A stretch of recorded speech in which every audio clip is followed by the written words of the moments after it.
Greetings and welcome to Solid 10 D&D. I'm John. I will be your host and dungeon master for this wonderful Oons Day. Today, in place of our usual Chronicles of Nildoran session, we're hosting a one-shot in our Stories From Truistria series called Heartbound. I think this is our 8th one-shot. There was one that wasn't recorded. I don't know the numbers. In this series, the standalone stories happen around the same time as the main campaign and influence the goings-on of the world at large. A lot of stories, there are a lot of characters out there from doing these, so they're going to come back around at some point. Some funky stuff has happened. Anyway, tonight I am joined by the cast. Ghost playing Callan Brightmeadow, Hallowed as Halimir Everest, Mac is Ragrum Broadbelch, Sage playing Wrath. Hello, hello. And Phoenix as, how do you say your name again? I meant to ask that earlier. Taya? Taya, yeah. Taya Zorvin. Is this Taya? How are you all doing this evening? Are you excited to play some D&D? So excited. Yes. Can't wait. Woo. I am too. Yay, it's Friday. All right. So before we get into it, let's go through some quick announcements. I'll try to keep them quick. I'm bad at it. I ramble. So let me stick to my script. For 100 bits, you can add to the luck pool that the players can draw on throughout. They can re-roll anything except for a death saving throw. You can't stack them. You can use one and that's it. Players, you can be greedy or you can share. However you'd like to use them, it's up to you. There are also channel points to you out there to help the players by casting a healing word, giving me disadvantage. As always, the giveaway entries are open.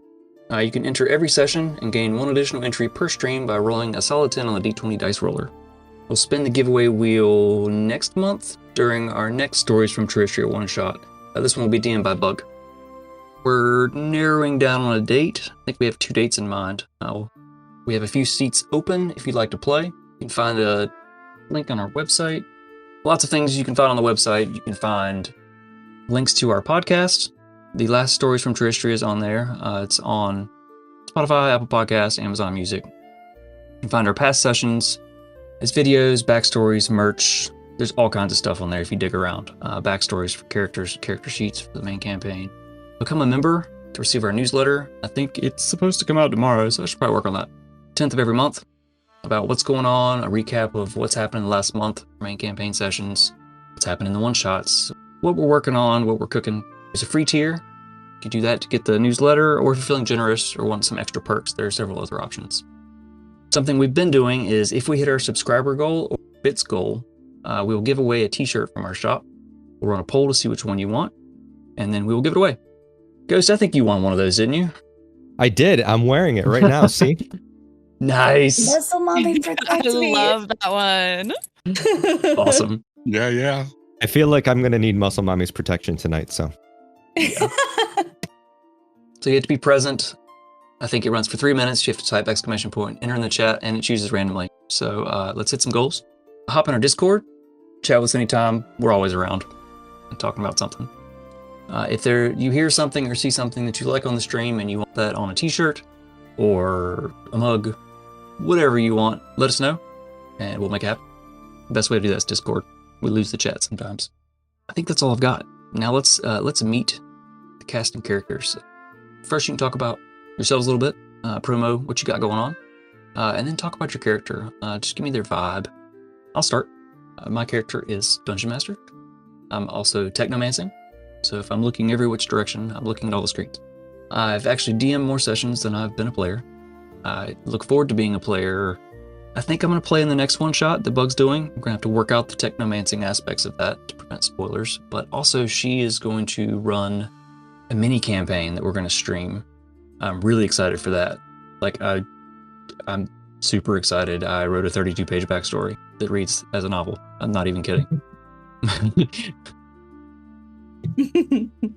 But yeah, let's go left to right across Discord, starting with Ghost.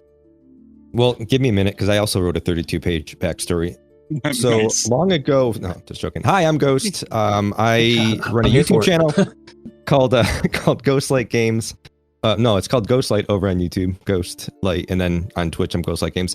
Did a lot of No Man's Sky content. Just started kind of diving into D&D in the past year or so. I run a No Man's Sky inspired D&D campaign every other Friday over on my channel. I play in Fargrim's campaign, Quillen's Fated Few, on Mondays, and I do the occasional one-shot. I try to do it once a month. Many of you all have played in it. We're in the middle of Ashes of Tomorrow, my unsuccessful one-shot. It's a two-shot, and we're finishing that off on the 18th, I think. So that's me in a nutshell. I am playing Callan. I have this string of playing kind of grumpy old characters for some reason.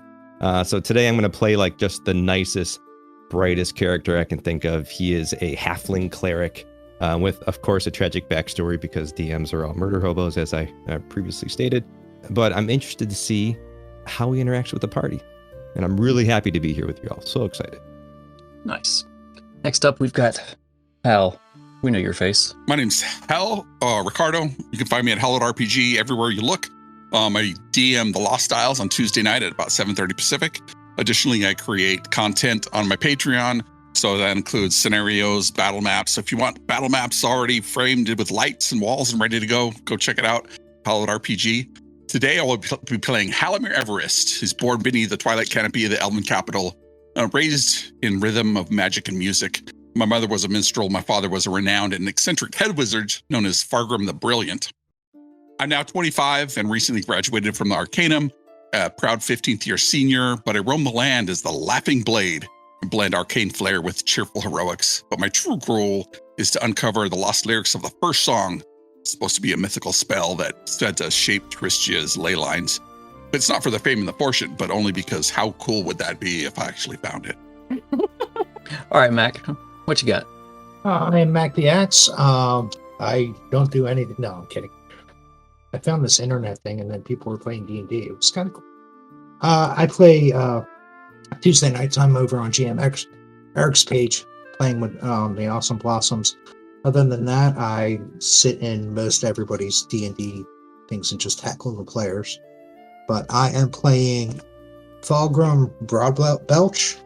He is a dwarf who's actually was retired for about 20 years and decided to come back into adventuring to keep a deathbed promise to somebody. Very nice. Those will get you every time. Let's go with Sage next. Well, hello. My name is Sage. On Twitch, I am Story Sage, story with an I. So it is Stori. And then my name, Sage. I am a lover of D&D. I've played with Ghost, with Solid, with Bug, with Fargrim.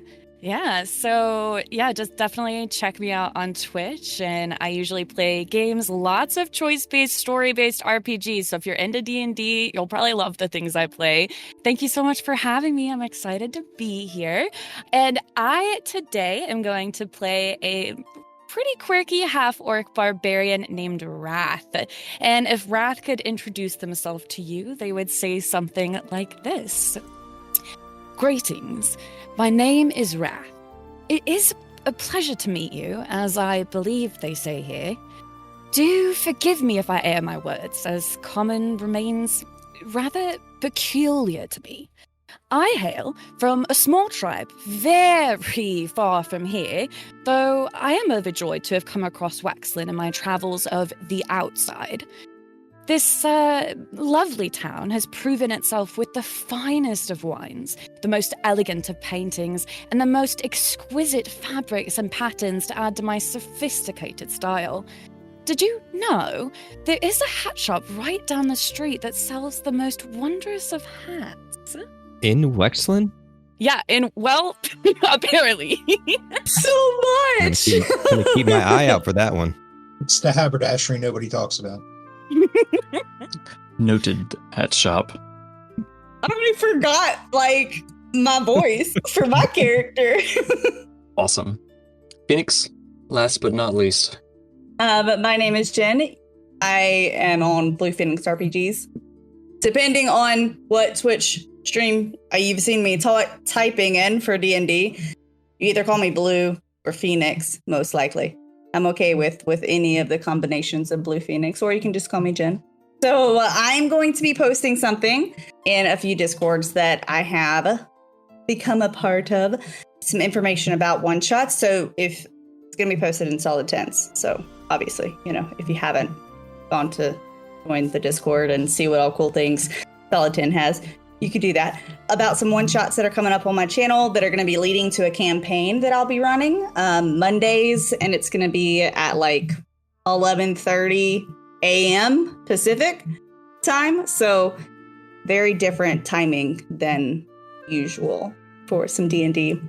My girl is Taya, and she loves playing her instruments, and she doesn't really understand boundaries. She comes from a very small town and leans on everybody and like sits there and eats right next to them and pays attention to every word they're saying and, doesn't really understand that there's personal space. But she's learning ever since she left, about 6 months ago. That's her. She is not a bard, though. She does play instruments, but she's not a bard. Ooh. So we got a couple musically inclined people that aren't actually bards. For the record, Wrath is trying to learn, but is really, really bad at it, no matter how much they practice. Maybe you just need a good teacher. Yeah, so we're definitely just going to role play for 4 hours in this tavern and not leave. Yeah, that's... Yep. And then we'll have a part 2 to do the actual... I mean, I'm there for it. Ready to play some Solid 10 D&D? Let's go. Oh, yeah. Do it. Looking for more misadventures, mayhem, and magical mishaps? Catch us live most Fridays at 9 p.m. Eastern on Twitch and YouTube. Where the dice are hot, stakes are high, and someone's definitely making a terrible decision. Don't forget to visit solid10dnd.com for event updates, shiny merch, and all of our socials in one enchanted scroll. Bookmark it, tattoo it, write it on your hand. We won't judge. Until next Wednesday. You each arrive in a small town called Wexlin, alone. A little footsore from the days-long stretch of dirt road that winds east to the open grasslands. The trees that dot the horizon are just beginning to bud, their early spring leaves reaching shyly into the warm air. Wexlin appears like many small towns along the roads that no longer matter. Clean fences mark the farms beyond the outskirts, and wagon ruts lead you to a tidy, well-planned main street lined with wooden buildings set on stone foundations. Two-story structures stand in neat rows, connected by porches with thatch roofs that cast narrow shadows over crates, barrels, and the occasional lounging mutt. It's the kind of place that welcomes travelers, not with signs, but with nods from townsfolk. Clink of the forge and the smell of bread baked in stone ovens. There are no guards, no banners, and no real reason to raise your voice. Though Wexlin lies off the eastern King's Road to the human capital of Herrick, its own main street connects southwest to an old path leading towards one of Truistria's magical academies, the Lou de Bavou. Travelers still pass through, heading to the academy or back towards the capital, if they know where to turn. A modest crossroads cuts the town cleanly, and here sits the Thistlewhip Tavern and Inn, a broad two-story building with dusty windows and a wide porch that invites you to sit a while before you even consider going inside. You've each secured a room at the Thistlewhip and find yourselves lingering in the tavern proper, perhaps for an ale, a midday meal, or to listen for any word, local work. The Thistlewhip carries kind of a warm hush, kind that's found in places that know when to speak. A pair of halflings sit lazily on the low stage beneath the stairs, one plucking a lute, the other coaxing a slow, wandering song from a pan flute. No singing, just a relaxing sound to pass the morning hours. The fire crackles in the stone hearth, casting amber light across warm rugs and rough-hewn beams. Candles flicker in the draft from the front windows. The air smells faintly of smoke, bread, and spiced ale. Near the hearth, at a wide table, sits a halfling wearing armor, his tiny hand wrapped around a full pint of ale, his holy symbol of arrows draped across his chest plate as he listens to a man in weather-worn finery, sitting half-turned in a chair. His robes, once grand, are now faded at the seams. His blonde hair is neatly styled. His grin is a little too wide. A silver pen marks him as someone important. He makes sure it catches the light whenever he gestures. He says to the halfling, "You see, wheat isn't just wheat." He leans in a little closer. "It's foundational. It's legacy." He swirls his mug. He splashes some across the table, and he doesn't really seem to notice. And when that buffoon from Herrick proposed a tariff, I authored a rebuttal. I called it A Treatise of Rural Influence and the Symbolism of Straw. And it grins, thinking himself clever. Anyways, you've got the look of someone who gets it. If you stay in Wexlin long enough, you'll see I'm not just an alderman. Well, I'm the alderman. Oh, I suppose I should ask, what is your name? Oh, yeah, well, hi. My name's Callan. Cleric Brightmeadow. It's so nice to meet you. Are you sure that they don't have any goat's milk back there? What you said was awfully interesting, Mister. You said wheat and hayrick. Wow. So you're somewhat important around here, then? Yes, son. I'm the alderman. I kind of run this town. I don't really know what that is, but I do appreciate you. Could you point me to, do you have a temple in the town or anything like that? No, nothing like that. We're much too small for proper temples. There may be a shrine somewhere, but... Oh, I see. I'm staying here at the Thistlewhip, and it's awfully expensive. I just thought I could, maybe find a temple I could rest my head in, but it's fine. It's okay. So do you know of anybody that might need of some clericing, like, some healing of their heart, their soul, their body, anything like that? You say, clericing? Yeah, like clericing, to be clericked upon, I guess. Clerical work. I have a secretary, so I don't know that I need any clerical work. Oh, so you're good then. You're all healed up. You're good with Eros and everything like that. Okay, sure. All right. Do you know of anybody that might know somebody? I feel like Eros brought me here for a reason, and I'm just trying to figure out what that my divine purpose here is. That's sort of my thing. So, well, Wexlin is a good place to find oneself. So I'm sure something will come up. See, in this kind of place, being on this road, we get all sorts, like those people by the stage. And he kind of gestures towards a tall, strangely dressed half-orc sitting near the stage, sipping on some wine. Across the table is a man in dark robes, his hair in a neat top knot.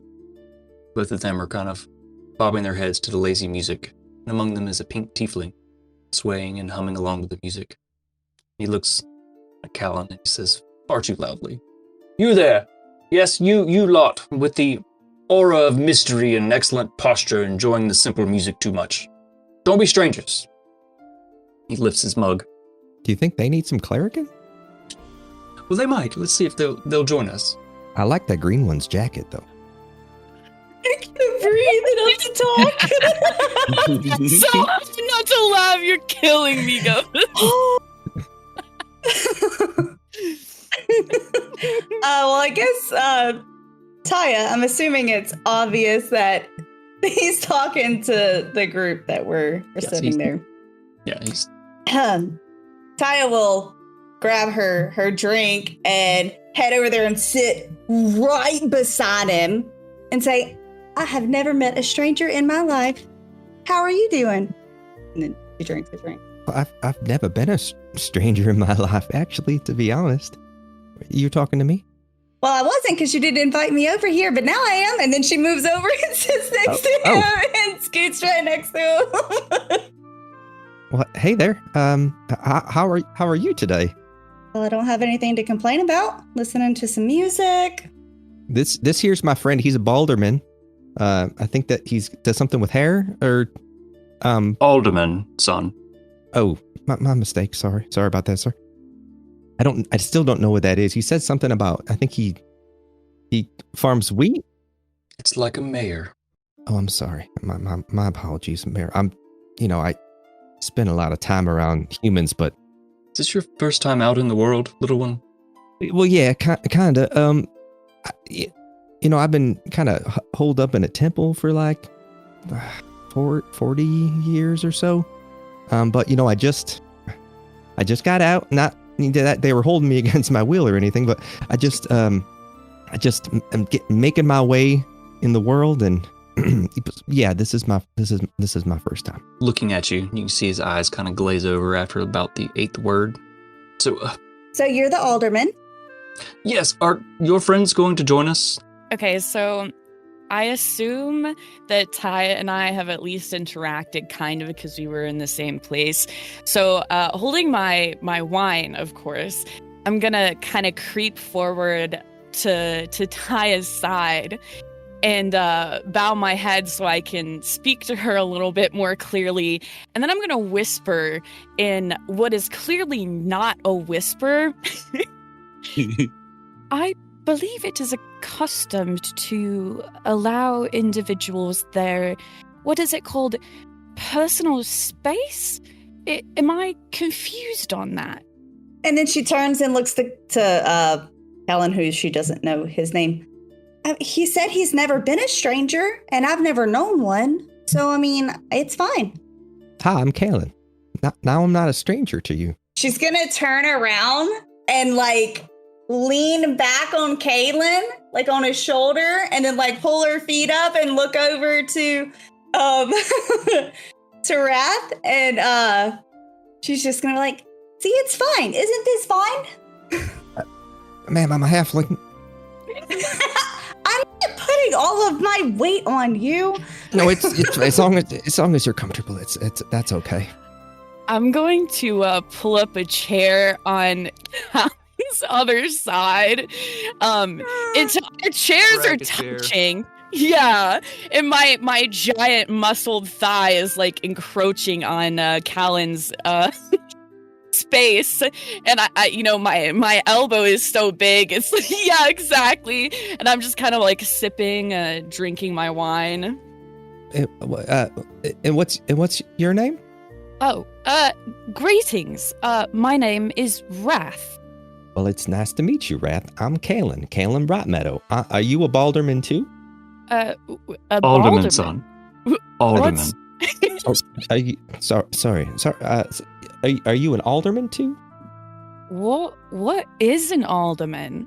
You know, I'm not really sure, to be honest. I think he said it's like a major. A major. I don't know if he's in like the military or something. He's not very large to be major. I mean, everyone's larger than I am, but I'm just. He said something about wheat and that there's no goat's milk here. That I have to drink this. So you need wheat to make wine, or is that grapes? I'm afraid I don't know. Anyway, do you need some clericing at all? Are you good with the God above all arrows, or do you spiritually and physically? Do you need any healing? I don't need healing, but I am trying to stitch together the perfect hat. You don't happen to know any sewing techniques, do you? I'm afraid my hands are rather large. Oh my goodness, I feel like we're just having two different conversations, but yeah, I have really small hands. I don't know how to sew, but is that helpful at all? Perhaps. Taya is gonna look to the alderman and The music stops awkwardly. No, my good friends. Do you know the rousing song that's called Leyline in the First Song? If you could play that. I know it's really early in the morning, but I need to get up and move around a bit. If you could play something like that, I would reward you with everything I have in my purse here. Little halfling on the very stage is their pan flute. C, F, G, D. And you just play that over and over and over and over again. I just keep playing. I don't stop. The other one switches his chords a little bit. Can you at least add some pep to it? I need to stretch a little bit. I've been sitting here all morning waiting for you to play. Don't get me wrong. I love this playing with. I mean, if you could play something a little bit more rousing to get the blood moving. I spent 10 or 12 years in that academy, and now I've recently graduated, so I'd like to, enjoy myself. And I know we've seen each other around a little bit, but perhaps pep in your step. They look at you and they're kind of like, halfling playing the lute kind of looks at you like, these are the only songs that we know. You may want to come back at night when the other group plays, or maybe you can play tonight. I don't know. This is all we know. Sorry. Oh, I preferred the dance. I was hoping I'd have something to dance to and to get the blood flowing. Perhaps if you could just speed up your cadence just a little bit. Perhaps I can get the tall one or the small one or the in-between ones to, stretch a little bit and come dance with me. I know it's only 7:30 in the morning. The sun's just up, but I like to get the blood moving early in the morning. Okay, we'll try. And they speed it up, but it's barely noticeable. Like it's a little bit faster. One of them starts stomping his foot a little bit to add a little bit of percussion to it. It's not timed great. This is so lively. You were at an academy for 12 years? What was that like? It was a lot of study, a lot of books, and Hal's tying his hair up again, and he's standing up and he's kind of stretching out, and he'll walk over and he'll look at the tall half orc and hold out his hand and give a very courteous bow and say, excuse me, may I have this dance? I'm going to kind of look at your hand, look at my hand, and just, I'm going to reach out my hand and not, I'm just going to kind of like touch your fingers in a weird way. Oh, well, you can lead. So, I'm so sorry. I'm going to take only your index and your second finger, okay? Only those two fingers. And I'm going to lead you a little bit closer. And then I'm going to start I'm going to start like kind of like circling around you, but like doing these weird like bird type dances. If you guys have ever seen Newt's Commander in Fantastic Beasts, it's a bunch of and Wrath is going to start singing entirely off key and way too loud, off beat to the music. Callan's gonna look at Taya and be like, God, they have such a beautiful voice. Hal is going to be like, oh, I love this backbeat. Come on, let's keep it going. And he will start following along to the song. And every once in a while, you hear him, you'll see him rear back his head and let out a very loud, boisterous laugh. This is fantastic. For what time is it? It's quite early. That's okay. I had a long night. Gets the blood going. Probably the second time you throw your head back and laugh really loudly. You hear a soft growl from a corner booth. It's kind of draped in shadows. Face kind of pokes itself from the shadows. There's a large wolf snout kind of eyeing all of you. Beside him is the faint outline of a short, stocky figure. Can't really make out their features beyond that. Oh, well, my name is Halamir, also known as the Laughing Blade. I really appreciate your dance this morning. You have a beautiful voice, and I love all kinds of music. Perhaps we go sit with our new friends. Looks like one of them has at least one glass of wine and perhaps an ale. Shall we share an ale? He'll look at his dancing partner. Well, I do prefer wine, but I suppose you can have the ale and I can have the wine. Is that rude here? No, of course not. I've been here through this tavern, well, whenever. Since I didn't have class on Fridays, we would, typically come down on Thursdays and spend the weekend, but that would be absolutely wonderful. Come. Yes. I didn't know that. More like school. I'm a slow learner. Cool. Oh, education. Ah, that is impressive. Education is very important. That's what my dad Fargrim said. So, here we are. I'm going to lead Hal by the strange two fingers toward our A friend with the wolf, who I assume is Mac, correct? I am just sitting there watching everything go on. Once I hear the growl underneath the table, I just reach down and say, "Calm down, Sugarfoot. It's early. I know. They're done." I'll take a piece of the meat from my platter and just hand it to her, and then she'll be all calm and lay down again. Crosses her paws. Yeah, ears go way up as soon as Wrath and Halamir, and I'll nod to him. It's like, why is that? You going over to your friend the mayor? I don't know why that guy's trying to say he is a female horse, but sure, very strange place. I think that cleric has some clericing to do. I'm going to approach a little bit closer, and I'm just staring with my very dark eyes at Sugarfoot. I'm going to kind of look at you directly in the eyes, and I'm going to say, "Greetings. My name is Wrath. Is that a dog? Can I pet your dog?" No, you can't pet my dog because she's a direwolf. If you give her one of these things, and she'll probably let you pet her for a little bit, unless she decides your fingers taste better than the meat. My name is Ragram, and as you know, this here is Sugarfoot. It's a pleasure to meet you. That is what they say here, correct?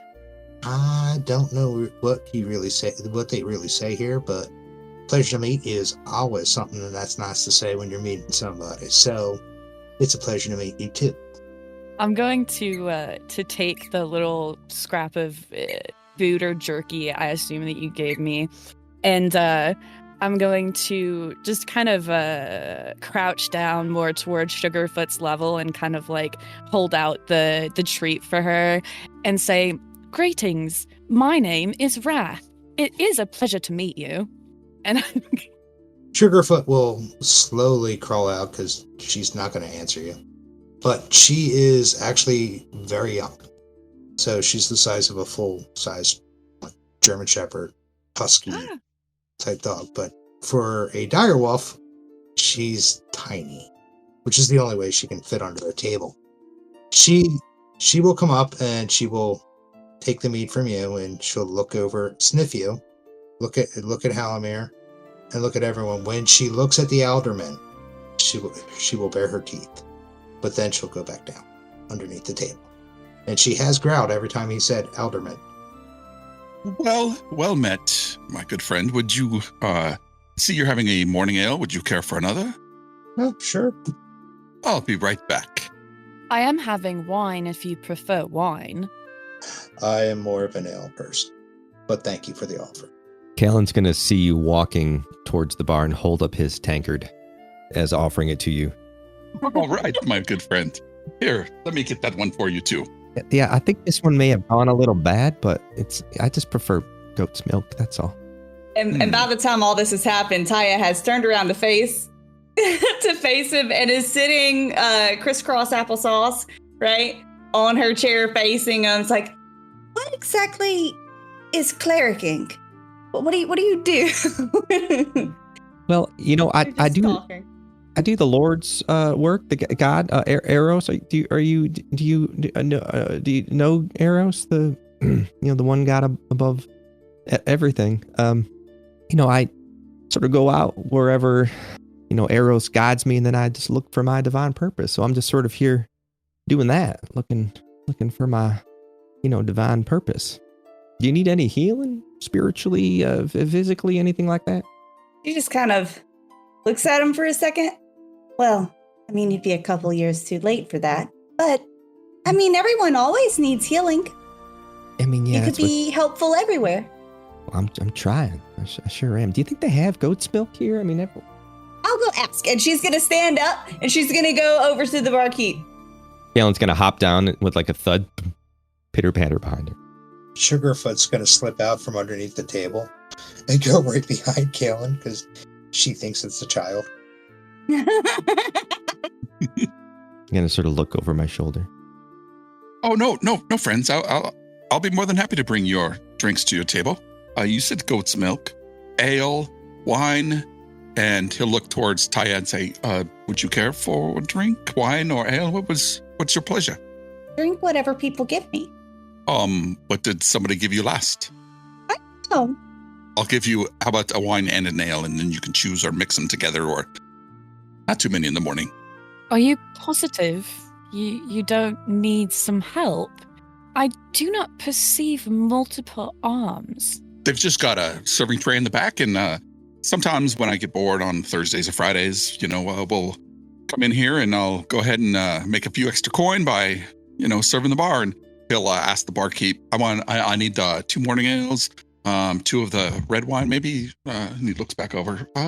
Make it a pink kind of Chardonnay, and do you happen to have a goat's milk, or we can just call it milk, and then I can say it's goat's milk, great oats that you guys made it with.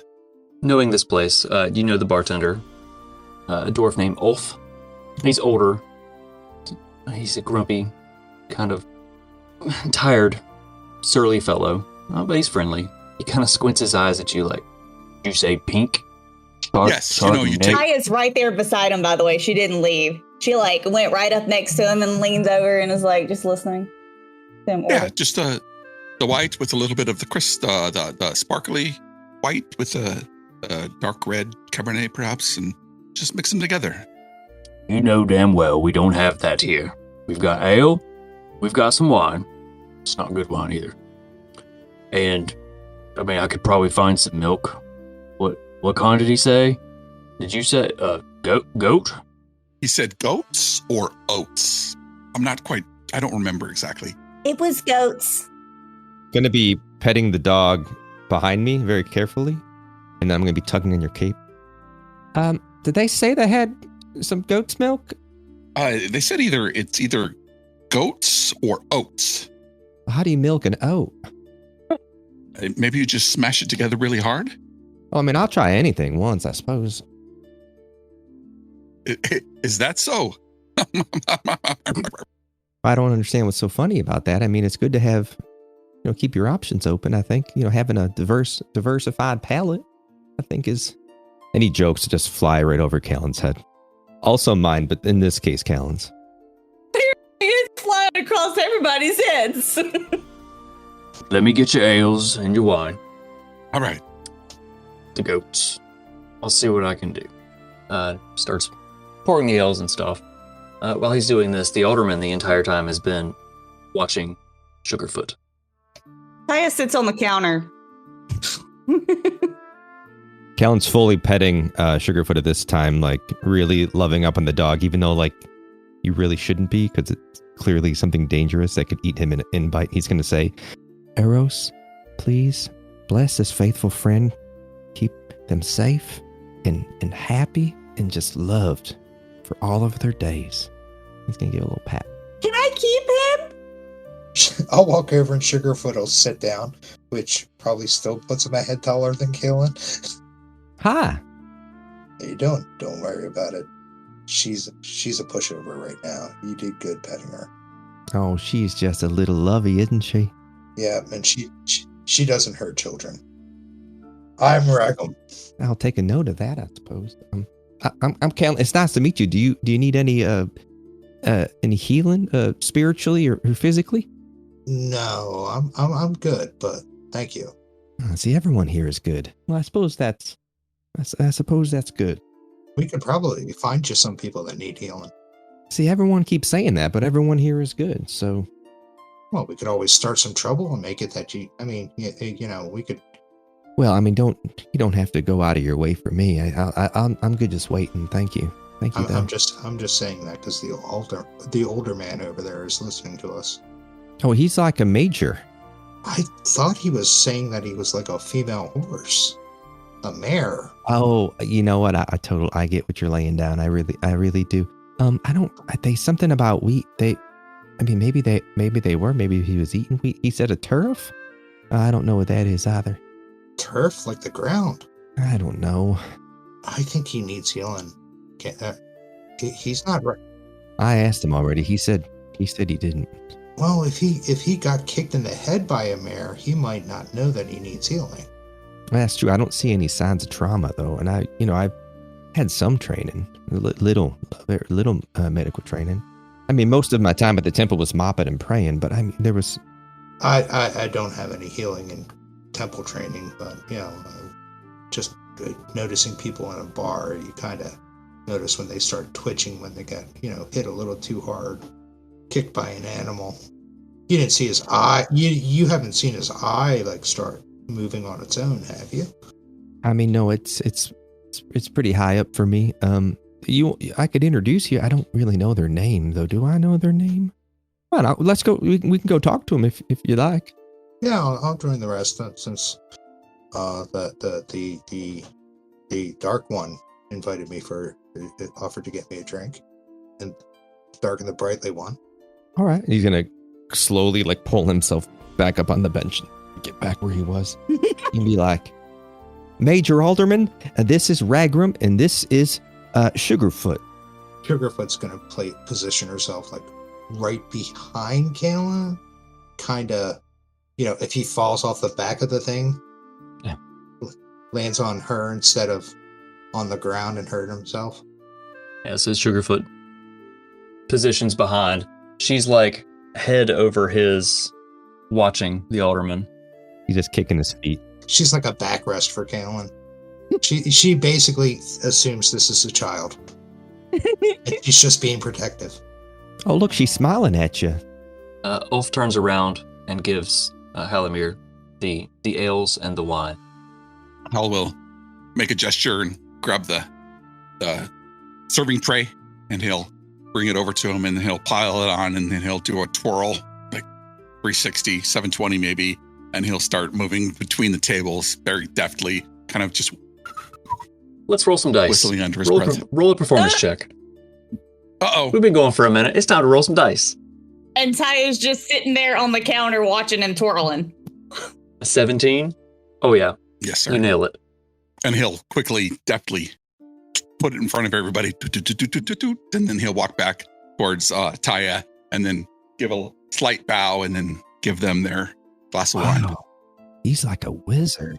Good job.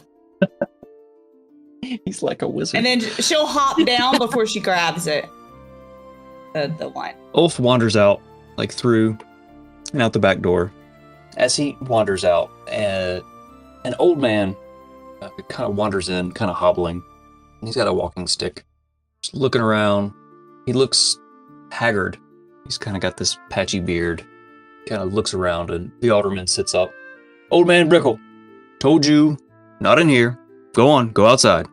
Hobbles out. As he pushes the front door open, he kind of like holds up an obscene gesture. Disappears outside. The alderman's like, Old man Brickle, that man needs a bath. He smells worse than Raynar and Buttercup. Takes a long drink. A few minutes go by, and Ulf comes back in. He's kind of got a pail, wooden bucket. Kind of hear the sloshing as he walks in. Sits it on the bar and dips a cup in. Waves you down. Oh, yes, my good man. Did you find the oat's milk or the goat's milk, or? It's fresh. He slides it across. Hal's gonna pick it up and give it an eyeball and be like... Do you eyeball it? You can kind of feel the warmth from it, almost like hitting your face. Move back over to the table and slide in, sliding the cup along. Look over, my good man, it is a little bit lukewarm and lumpy, but I hope that is exactly how it is supposed to be served. No, absolutely perfect. Thank you so much. He's going to take a big sip. Just keep going. We have no cow, only bull. Then keep going. And then like wipe his mouth with his sleeve. He's got this big, just kind of nasty, kind of clumpy milk mustache. It's so good. Thank you so much. It just, it fills my belly and it warms my soul, to be honest with you. Do you think I could have another one? Oh, certainly. Give me a moment. And he'll Down at her cup. It says, "It warms your soul." Well, yeah, doesn't your drink warm your soul? I don't know if any drink's ever warmed my soul. Well, everything you do should warm your soul in some way, shape, or form. I mean, life's too short not to enjoy the little things. I should have offered a prayer. How rude of me. He's going to wait for his drink to come back. She's pretty old bucket over there? Still kicking his feet. Dips a cup in, kind of sits it on the bar. So while this has been happening, kind of over to the side, this half-orc woman has kind of been sweeping. You notice that Ulf has kind of been ogling her. And Halimir, you know this, that's his wife. He kind of waves at her and she comes over and grabs it and brings it to the table. My good lady, you don't have to do that. You know I could pick it up from the bar. No trouble at all. Kalen's going to just reach up and really high because he's so small and take it from her. Thank you so much, ma'am. I really do appreciate it. This is really lovely. Thank you so much. He's going to hold it like it's a kid holding Coco and be like, would you all want to maybe say a prayer with me? Taya's gonna like lean over and kind of look into the cup and like sit back. The little hairs means it's fresh. I'll just nod and tell him to go ahead. A prayer? Is that a custom of your sure. religion? Yeah, it's a custom where, we just ask, the God, the one who didn't abandon us, just to, watch over us and, to just really to thank them for everything that we have, because we're so blessed. Sugarfoot will lean over his shoulder, smell the milk, and back away. It is quite pungent. Like the smell is slowly kind of diffusing through the area. There's a whole bucket if you want some. I think we could probably arrange it. Well, if you want to, just bow your head. If not, that's fine too. Okay. Eros, thank you for this food and this drink. And he's going to look around the table and be like, this drink, I guess, and these friends, new friends, and the peace of this very moment, where nobody needs any healing. That's a good thing. May their beverages nourish our bodies and just lift our spirits. And before you can finish the prayer, the door bursts open, cutting you off, and a sunburnt man in kind of in overalls and a straw hat rushes in, looking around wide-eyed, and screams, "I can't find Buttercup! I heard her scream off in the field and I can't find her!" The alderman looks up at him like, "Now calm down, Raynar. I'm sure these fine people are up to the task. I suppose I could throw some coin their way. They could go and help them. They finished with their... Who's Buttercup? Raynar, who's Buttercup? My precious. I love Buttercup. I heard her screaming. I couldn't find her. She stopped screaming. I don't know where she is. Is this a person or like a cat? He's already run out the door. Like he's crazed. Well, she wants to know if it's a person or a cat, so she's gonna run off Well, after there's him. only one way to find out. I think it's probably a cow, but that's just probably the goat's milk talking. That's what I was thinking. I'm going to head out and help Raynar. When you finish your cup of butter, we can go help Buttercup. Oh, it's already gone. Yeah, no, it's delicious. Oh, it smells great. That's how you know it's fresh. Flossing with the hair. Do you not suppose we should help? We can go help. I mean, that's honestly, I think this is probably it. I think this is my divine purpose. So, yeah, We should definitely go. I mean, you don't. I could go if you all just want to sit here and have some more morning ales. I think. No, you are too small. You cannot do this by yourself. I'll be fine. Sweetfoot will come with me, right? Yep. Sugarfoot? Yeah, we'll go with Sugarfoot, sorry. Oh, we'll head out the door. The alderman's, "Oh, You did mention pay. I'll pay you all for your services, and if you want to help anyone else, I am the alderman." His pen kind of catches the light just right. As Kalen walks out the door, he stops suddenly, and you just hear his feet like pitter-pattering back to the table because he left his mace sitting on the bench. Picked it up, put it on his belt, and then walked back. I thought that was a rattle. As I'm heading out the door, I'll make eye contact with Ulf, and I'll just point back at the alderman, like, "You heard him," and follow Kalen. All right. And Is everybody heading out? Anybody staying? Yes. We're splitting the party. Taya's already gone. She's like screaming like, well, we can't help you if you go too fast. We don't know where to go, like, is it a person or a cat? So you make your way back out the front door and down the porch, out in town, and Taya, roll a perception check. We need to roll more dice. I want to roll some dice. Okay, 19. As you bust out the door, like you kind of looking around for him quickly, and you can see like he's run off down Main Street, and you kind of see the little dust cloud he's left as he's running like full tilt. As you run out, you hear him scream, "Come on, this way! Oh, my precious Buttercup, I hope she's all right." And he just keeps running. As you all following the dust cloud that he's leaving through town, you pass a few shops. You see an apothecary, and a blacksmith, kind of a general store. Beyond the last few shops, the road turns kind of rough and narrow. You see a path off to the side.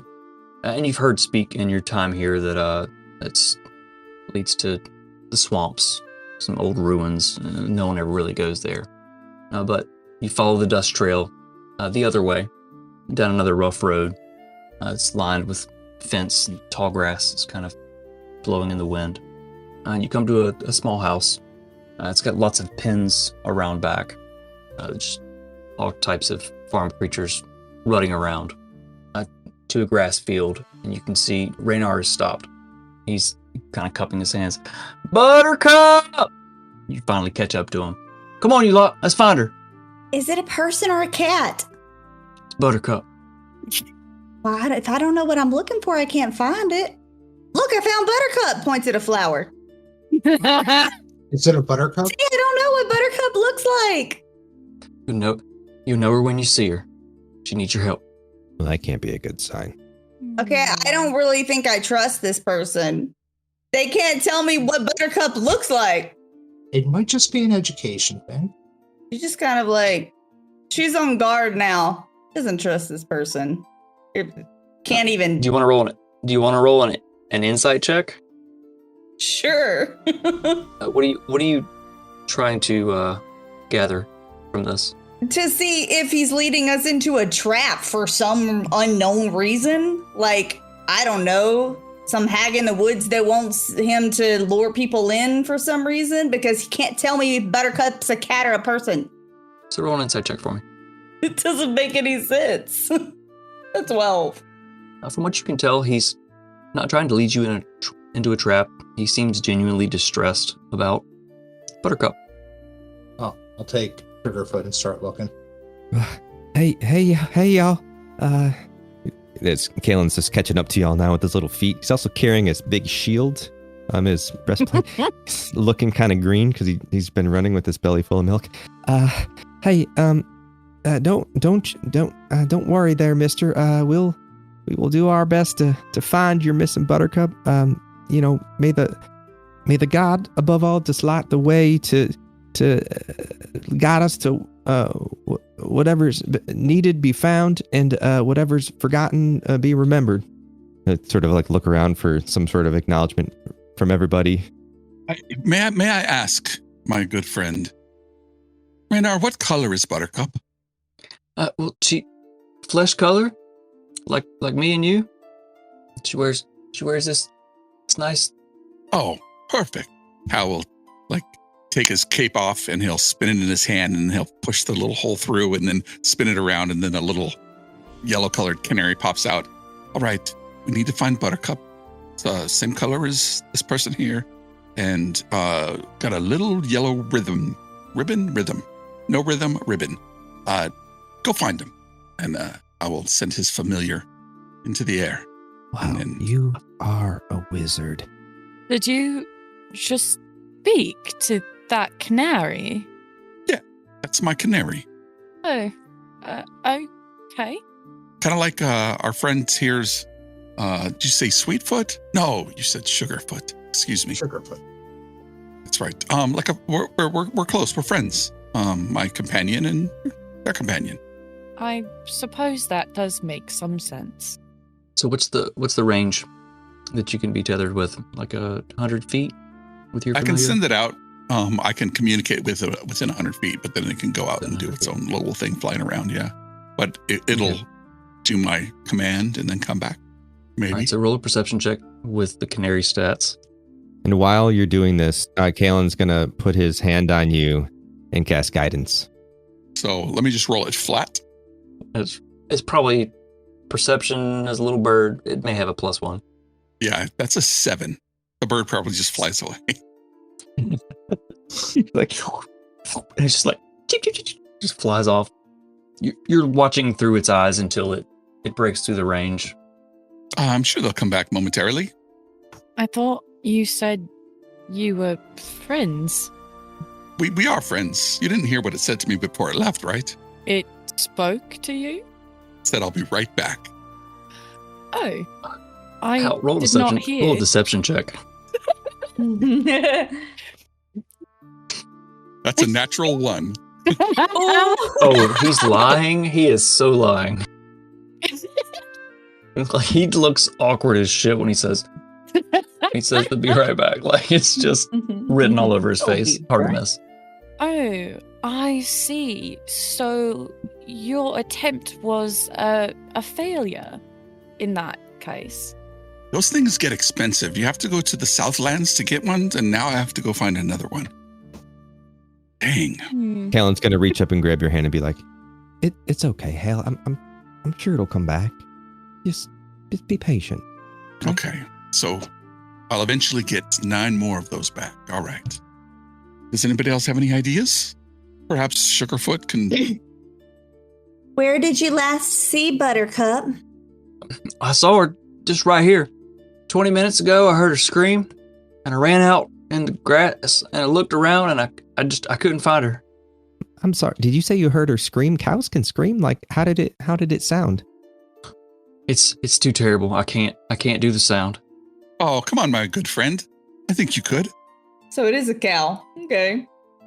Like, just to be like, are we talking about like a person or like livestock or like? He doesn't know. And then Ty's going to walk off to where he's pointed when he said he heard a scream. Yeah, I'm just going to start walking in concentric circles, kind of going back and forth, fanning out to see from this area. I'm looking for footprints or hoof prints or hag prints or something. You're just looking for stuff. Okay. So who all's going out into the field searching? Is there kind of looking for, since he said something about she was running out this way and then he heard her scream and then she was gone, kind of looking for like an opening that may have been like a pit or a trap. Okay, so whoever's going out into the field, roll a survival check for me. I suppose it's the only way we can really try to find whatever Buttercup is. I'm just find his ambiguity is a little disconcerting, if I might say so. And I don't mean to speak ill. That's okay. And Hal will keep holding on to Kellen's hand as they walk out to the field. Should we not investigate the house first, or maybe the animal pens? Buttercup may have only gotten lost. But why? I heard her scream over that way somewhere. And he kind of points off across the field. If there is one thing I've learned being in the outside, it is that nothing is what it appears to be. Well, you learned that just being outside.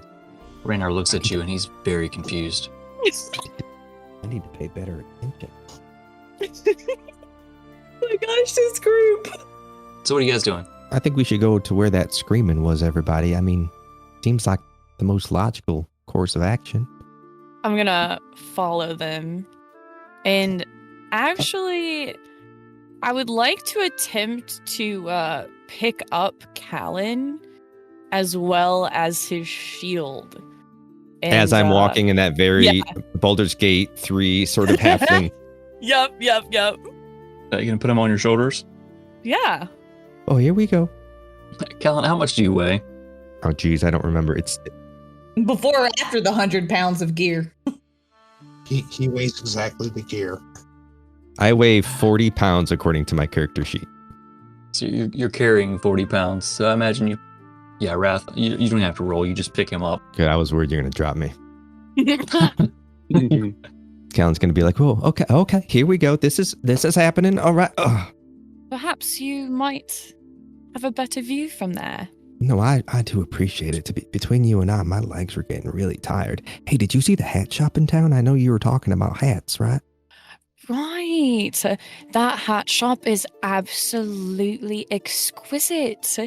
Have you seen how intricate the hats are? No, I haven't.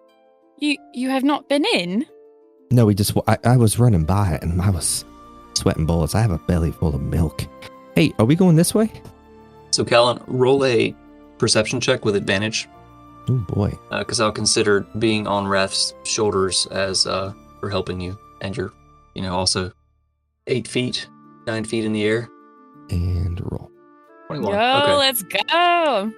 So from the vantage, from your vantage point, you can actually see that there's a rough kind of path that was pushed through the grass, kind of weaves through the field and off to the forest edge. How big is it the path that Buttercup like pushed the grass over, or is it like a sort of a beaten path that's pre-existing? It's more like someone walked through it and the grass parted, and it's kind of not yet fallen back to its natural position. It's not a beaten path. How large is that? Does it look like a normal human size of a push through, or is it, would you say, larger? Like, No, it's average size. I mean, it's not like a dragon walk through there or anything, or anything huge. All right, I'm just gonna look at them and be like, "Hey, I think I see like some grass that was rustled over there, maybe." Shall we investigate? How tall is the grass or whatever the plants are here? Probably about as tall as Callan. He was kind of standing in the grass and just, yep, looks like grass to me. Until he was picked up. It was tickling my nose a little bit, to be honest. I just wanted to make sure I'll head in that direction too. Okay, so I imagine Wrath and Callan are kind of taking the lead. You can all easily see the Yeah. brightly colored half-orc, the halfling on the shoulders, following the path across the field. It's not something you forget to see. As you push through, the grass kind of comes to a stop, and you're at the edge of the forest. And you kind of notice something up against a tree, just on the ground, not moving. Is it a person or a cat? You can't tell from where you are. You have to get closer. I'll get closer. Taya's gonna go to like the middle back area and look back and see if she can see the dude still. He's been following. He's kind of at the back Oh, of the okay. group. Which is even more suspicious. Yeah, never mind. She's in front of whoever was in the back. They're so paranoid. Like, what have I done to make you so paranoid? He doesn't know if it's a cat or a person. I'm gonna like tap Wrath on the head and be like, would you mind letting me down real quick? I think they might need some cleric in her. I will just reach up, pluck you off of me, and Oh boy, here we go. Oh boy. I'm trying to carefully set you down, but it doesn't really work like that. And it's like as I clank with all my armor, it's just a breastplate and a shield. It's like and I readjust it. Much Taya obliged, thank you. taps Wrath's shoulder and says, "Can I have a turn?" Oh, you yes. And then I'm going to pick up Taya and try to give her like a piggyback. Well, I guess on my shoulders though, not my hips. Whichever. Strength Claritin, now available without a prescription. So for this one, roll a strength check if you're going to actually pick her up, because she's Yes. more normal size. I'm 130 with all my stuff too. 18. I rolled an 18. 18. Okay, yeah. So Let's go. eventually it's just going to be all the characters stacked up by size. Yes. Is that what we're going for? Sugarfoot and Callan on top. Mm-hmm. All of them. What was that kid's story where all the animals were stacked up on top of each other? I know what you're talking about. I don't remember though. It's something band. They played instruments, I know that. But Callan, what'd you say you were going to do? I was going to approach whatever it is that's lurched over and try to find a way to see if it's still breathing or just if it needs assistance, any kind of clericing, as it were. You trying to sneak up, or you just clankety clank walking up? Well, I'm just clankety clank walking. I'm not. It says you kind of walk under the canopy of trees, like into the shadows at the edge of this forest. I'm not even that I'm not stealthy. I'm like announcing my arrival as I walk through. Excuse me? Are you okay? Like, do you need assistance? Hey, excuse me? As I'm walking up. There's no response. And as you proceed further, you see a kind of a smear of blood. Alan's going to stop, take a couple of deep breaths, and just be like, okay, this is it. I think they're hurt. And he's going to like slowly, carefully approach them, be like, do you need help? Can you administer self-aid? Can you get to cover? Okay, here I come. And as I get right upon, can I tell what it is with how close I am now? Right now, you just see a smear of dirt up to this tree. You can't really tell what it is yet. I'm following Kalen real close, keeping an eye out, looking around. I'm still talking, trying to make it sound like I know what the hell I'm talking about. Just be like, can you tamponade the blood flow or anything like that? Still no response. Okay. All right. Here I come. I'm here to help. I'm here to help. Oh Lord. Arrows, please guide my hand and steady my hand and guide my heart. What is it? Just guide my hand and steady my heart. And now I'm like right up on him. You kind of follow the blood trail up to the edge of this tree, and there's this very large, lying on the ground. From what you can tell, it seems to be very dead. Kellen doesn't know. All right, I'm here. I'm here, Buttercup. It's okay. I think I found Buttercup. It's a hog. Whoever had hog on the. Whoever had hog. They won. Hell was that gold? And start looking for a wound. Does it have the yellow ribbon? Does it have a yellow ribbon? So for that, roll an investigation check. I think Kalen would probably be too frazzled to have that clarity of thought. I think Probably didn't even hear her say it. You're more about the cleric and Does it have an area to have a yellow ribbon on it? I'm looking for any types of... What kind of trauma does this thing have? All right, so roll a medicine check. Will do. So you kind of creep up to this large hog, start looking at the wounds. You see that there are odd burns kind of along the skin. Not from fire, it looks like it may have been some type of acid. Would this be like consistent with... Is it just a burn or is it a wound with a burn, like a slice with a burn? A combination of both. And as you continue like checking the corpse over, you see that there's like a large chunk missing. Like it kind of as you circle around, there's a large piece of it missing.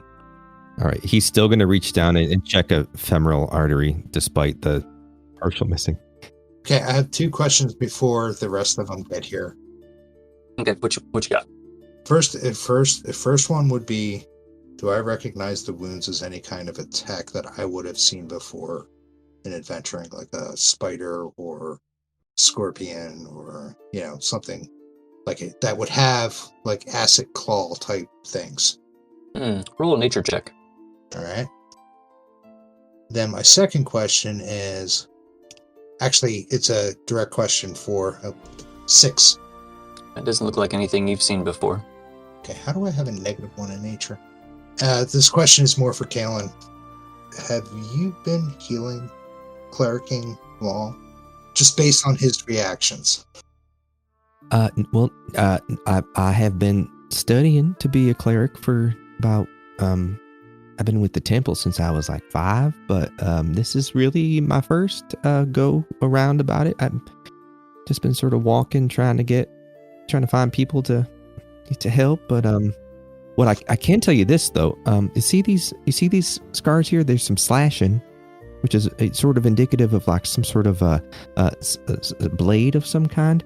How, can I tell if it's a sword or a knife based on the length or the depth?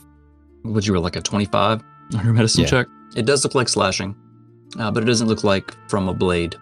Be like, so this does look like slashing damage, but I wouldn't say, just based on how much tearing there is here on the cut, I would say this probably isn't a blade of any sort. And then interestingly enough, all of the burning on the outside, you see how the skin here is bubbling? That's like acid.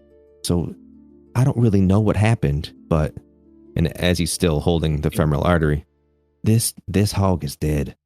It's no pulse. Also, Yeah. I hate to be the one to tell you. Yeah, well, you'll probably have to be the one to tell the guy who's looking for it. Yeah, he's gonna need some prayer, I think. I think so too. I think this one needs some prayer too. I'll let the others know. Actually, I guess we should find out if this was supposed to be a hog anyway, right? Well, I mean, it looks like a hog. It was. No, I mean the person we're supposed to be looking for. Oh, is this actually Buttercup? Did Buttercup have any distinguishing marks or? Was Buttercup a hog? All right, well, you finish up here. You're doing a good job. Get yourself a breath before you come but rejoin the rest of us. All right, no, I appreciate that because I really have to vomit. I'm not feeling well at all. You know what? If you do it right over to the side here, it'll just look like it was part of Buttercup doing it. Roll a Constitution saving throw, Callum. Okay, here we go. It's gonna be on my boots, isn't it? You know it is. I know it is. And As you say, like, I think I'm gonna. I think I'm gonna vomit. You kind of swallow real hard, like you're tasting the goat milk again. But it was in your mouth, but you managed to swallow it back down. It was even better the second time. somehow more lumpy. it's the curdle, and I tell you, I shouldn't have had that second glass. Oh, boy. Probably not. Kalen's going to turn around and just sort of start to say a quiet prayer for what he assumes is Buttercup with this dying animal. Quietly. I am going towards the others, but not so far away that if he gets into trouble, I can't help him.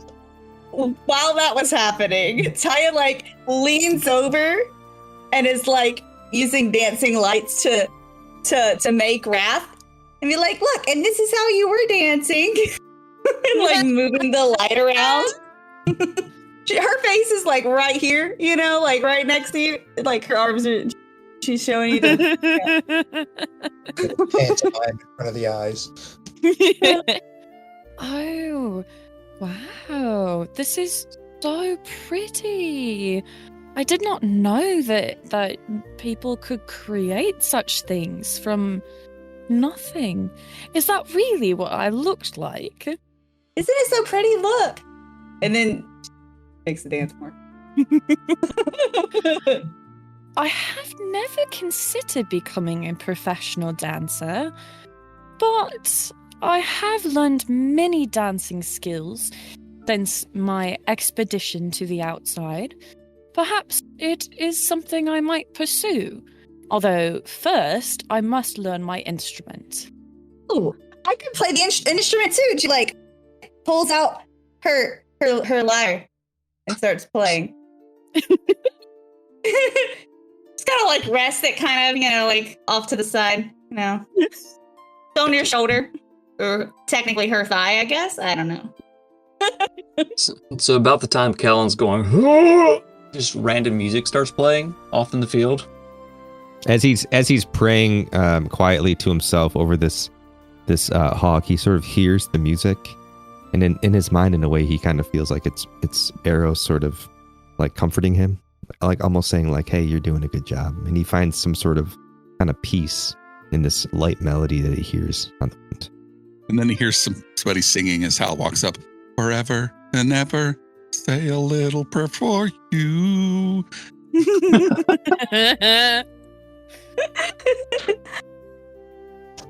Well, what you got there, Kellen? Well, I'm sorry. I was just saying a prayer. I think this might be Buttercup, maybe. Does it have a yellow ribbon around its? Oh my goodness, the lack of a neck or not neck? I didn't think to look. Do we see a yellow ribbon on the ground anywhere near what may have been a neck? The head is still there. It's just covered in blood and burns. Whoever's looking, roll an investigation check. I'll take a look. Halamir leans down, kind of looking. Dirty 20. Yes, there is a yellow ribbon kind of a neat little bow. It's barely yellow anymore. There's definitely a ribbon there. Does this look yellow to you, Helen? It's a little orange. Well, I think maybe if you disregard all the blood on it, it might be. Well, can I ask you how you're like a wizard, right, or something? Have you ever seen anything that could do something like this, like to a person? Do you think we're like in danger? I may. Personally, like up close, no, I have not seen anything like this. But perhaps I've read it in a book once at the grandest library this side of the what's the sea called? Anyways, have I ever seen anything like this? Roll a nature check. I'll have you roll one too. Okay, that's a 16. You've seen some garish things, but nothing quite like this. Well, let me tell you, Kellen, I've seen some garish things, like the headmaster. Anyways, that's another story. Nothing quite like this. I've never seen this before. Yeah, me neither. Yeah, no, I'm sorry. Rykram said the same thing, and I just was a little worried about what did this, maybe, because this seems fresh. There's a lot of blood and stuff. Oh yeah, it was still warm from checking the pulse. Do we see, is there any tracks of whatever it could have been leaving the area? You kind of look around. Sugarfoot's with you, kind of nose the ground, sniffing around. You want to roll a survival check or a perception check with Sugarfoot? Perception check with Sugarfoot? Yes, which I think gets, since it's smelling, gets advantage. 15. Sugarfoot, a guy or a girl? Kind of have to ask. Girl. She is sniffing around, kind of all around where the body is, kind of walks up, kind of draws away at the smell of the pig. Weird, she likes kind of wanders off a little bit. Who doesn't like pig? It's delicious. Now, careful, Sugarfoot. There's acid on that pig. Kind of wanders off a little bit. I'll follow her. Starts nosing at something on the ground. I'll check out what it is.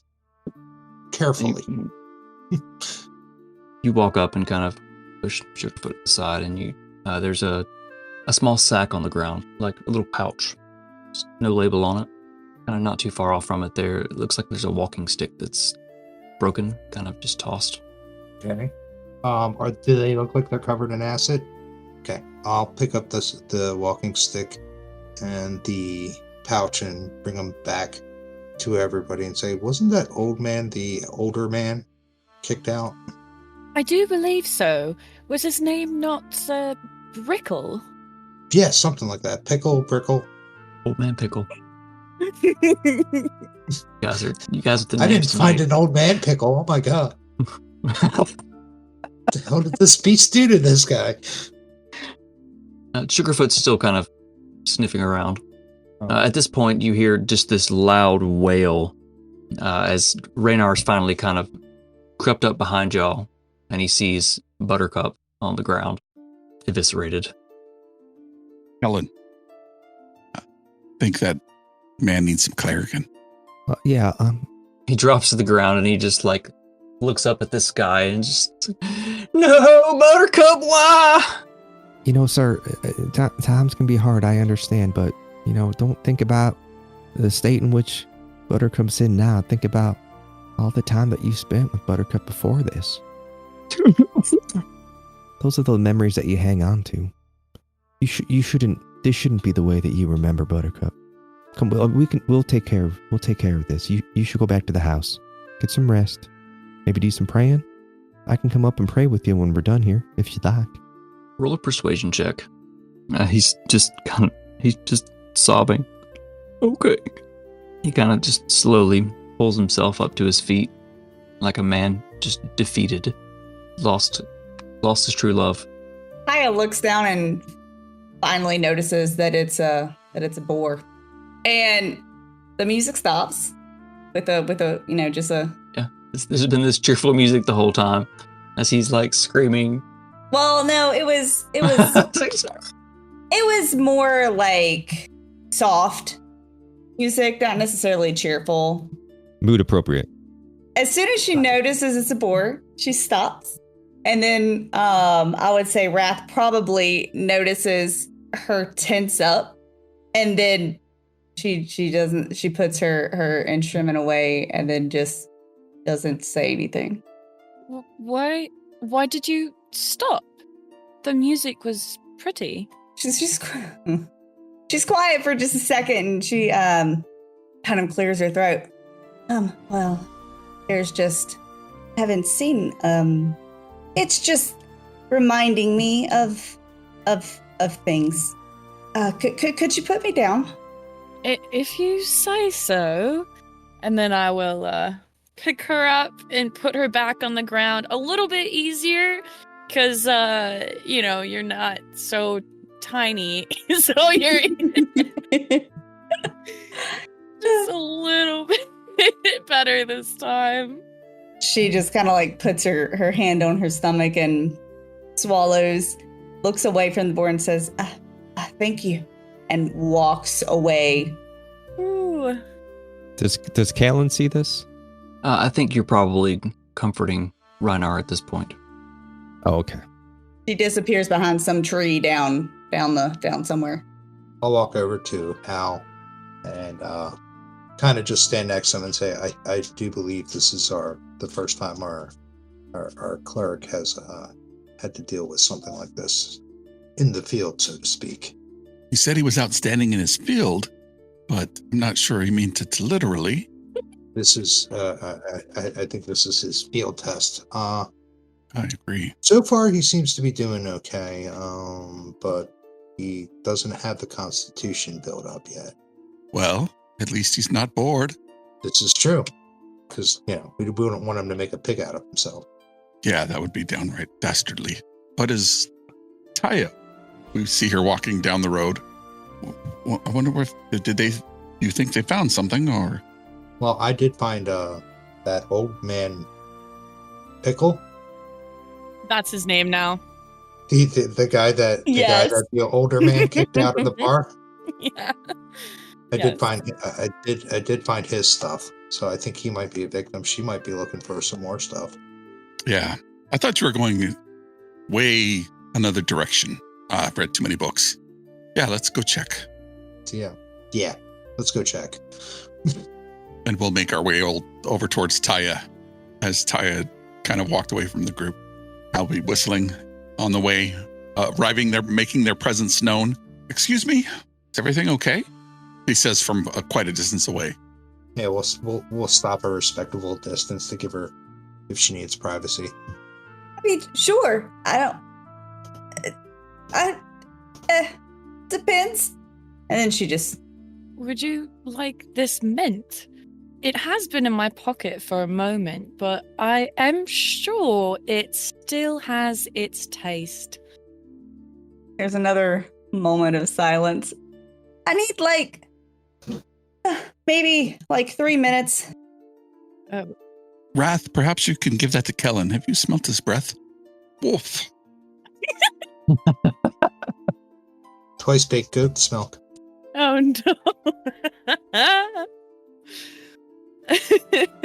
We'll point over to where Kalen's trying to comfort Buttercup's owner. Reinhardt's kind of already walked off at this point. As Taya has walked off, Halamir and Ragram have followed, and Wrath, you followed as well. And you heard Taya say, I need a few minutes. So you turn and you go to give the mint to Callan, who's still kind of off at the edge of the field, looking a little green. As you're walking back, your foot steps into this, not a hole, but kind of this deep depression in the ground. As you look down, it's a very large footprint, clawed. And it's not like anything you've ever really seen before. You being you don't think much of it. Continue on to Callan. All right. I'm gonna just approach Callan, just kind of like holding this mint. I'm just gonna kind of like, push it toward it and then say, "Greetings. Would you like this mint?" Oh, gee, thank you so much, because I can smell what's coming off me. I do really appreciate that. Thank you. Callan's gonna hold his little hand out. Just imagining it's like she drops it to him, and all of a sudden it's like poof in his hand. Looked like the size of a phone. Right. It's like a giant hard candy. Right, exactly. It's going to start gnawing a little He has chunk to of break it. little pieces off. Like one of those jawbreakers, yeah. Exactly what I was thinking. Has Sugarfoot found anything else? Sniffing around, you've seen her paw at the ground a few times, kind of like continue on. But yes, she does stop kind of at one point, is looking, whines softly. I'll go over to see what she sees. A very large depression in the ground. It looks like some type of footprint, some type of creature. Not really sure what. Question, how big was the boar? I need to know how upset she is. I mean, it was a sow. It was just a big pig. It wasn't a boar. Like, it wasn't a wild boar or anything like that. It was a pig. Like a no shit, I'm gonna make bacon. Yeah. Sow, female pig. Apparently he loved his pig a lot. Finding the corpse of Buttercup, a couple other things. What are you guys doing? Callan's going to ask Wrath. Was she okay? She looked like she was upset when she was walking off. No. I do not believe she is okay. Oh, does she have a weak stomach too? No. Well, perhaps. Although, I do think her emotional state is due to some unknown duress. I would have to agree with Wrath here. She had at least 3 or 4 of them drinks before we left, so she's got a pretty strong stomach, I would imagine. That Does stuff she have- is pretty foul, my friend makes, particularly the wine. Oh, she didn't have any of the goat's milk then, right? Because that's it right with me, I gotta tell you. Nope, I can stand right next to her and not throw up. Okay, all right. Maybe I should talk to her. Should I talk to her? Yeah, Perhaps. she might need some Claritin. All right. You think? Okay. Callan's going to start sort of wandering that way. Probably, am I walking through the footprint? I'm kind of trying to measure out the footprint without actually having stuff to measure out. You know, like doing the toe to ankle thing. He's just like walking and then like, boom. Yeah. Climbs back out. Disappears. No, it's not that deep. You kind of Throw a rope down for him, get him out of the footprint. you kind of see Ragrum looking at the footprint. You walk past it. I mean, I imagine it's definitely taller than I am, or bigger than my footprint. It's pretty large. I mean, If we It's laid bigger than- Callan down in it, would there be room? Would he fit comfortably? Callan is 3 foot 2 inches. he could probably curl up. He could probably curl up in it. It's was a gonna large go with- creature. I was going to go with mine next. I disappeared. So I'm going to slowly approach Taya. Are you doing okay? Whenever you go around the tree that she disappeared behind, she is kind of crouching on the ground, leaning against the tree with her back towards you because other people were approaching. So she turned. Yeah, and she's just kind of like holding her knees to her chest and just kind of like looking away. With her not responding to Callan, he's just going to say, okay, and just sit down next to her and put his little hand on her like finger and just sit there with her. Okay, well, she starts crying again. She had just stopped crying. So she starts crying again. It's the touch, you know? So she starts, it's not like a like crazy cry. It's just a little like whimpering, like small tears cry for a couple more minutes. Eros, please bless my new friend and help her find peace with whatever she's struggling with. I know that you have a divine purpose for each of us, and maybe while looking for hers, something bad happened. And well, I know it happens to us all. In your wisdom and in your mercy, please shine your love and your support down on my new friend, and lift her spirits and lift her heart. If you could just watch over the rest of the group, because I have a horrible feeling. He's just gonna keep sitting there. As soon as he stops talking, she turns around and like gives him a big hug. And she's just like, I wish you were around 2 years ago. I'm around now. She's not hugging you too hard. She knows you're little. Also, I think your armor would probably keep you safe. True. I only squeezed so hard in all that armor. Contested strength test. -1. Do you think you're ready to rejoin the group? I feel like there's still so much for us to figure out here. Just gonna take some deep breaths. Well, maybe stay away from, Buttercup. It's not sitting too well with me either, but, if you need to take a breath and walk away, just let us know. We just want to make sure that you're okay and you're safe. You're so nice. Well, it's part of my job. Okay, I need 2 more minutes. Okay, And she lets go and turns back around. I'm going to go pet the dog, okay? Okay. He's going to walk over to Regram. Sugarfoot's going to give you a really insulted look for calling her a dog again. So as you guys kind of finish, is there anything else you want to do here? I'm debating picking up Buttercup's body and bringing it back to Raynar. He probably wants a funeral, right? Kalen did say that we would take care of things there. Ham will be served. You scoop up this pig. It's pretty heavy, but you're pretty strong. Throw it over your shoulder. And begin the trek back. It's maybe 5 minutes across the field. As you make your way back to his house, and you just hear wailing inside. He's still just crying. Looking for more misadventures, mayhem, and magical mishaps? Catch us live most Fridays at 9 p.m. Eastern on Twitch and YouTube. Where the dice are hot, stakes are high, and someone's definitely making a terrible decision.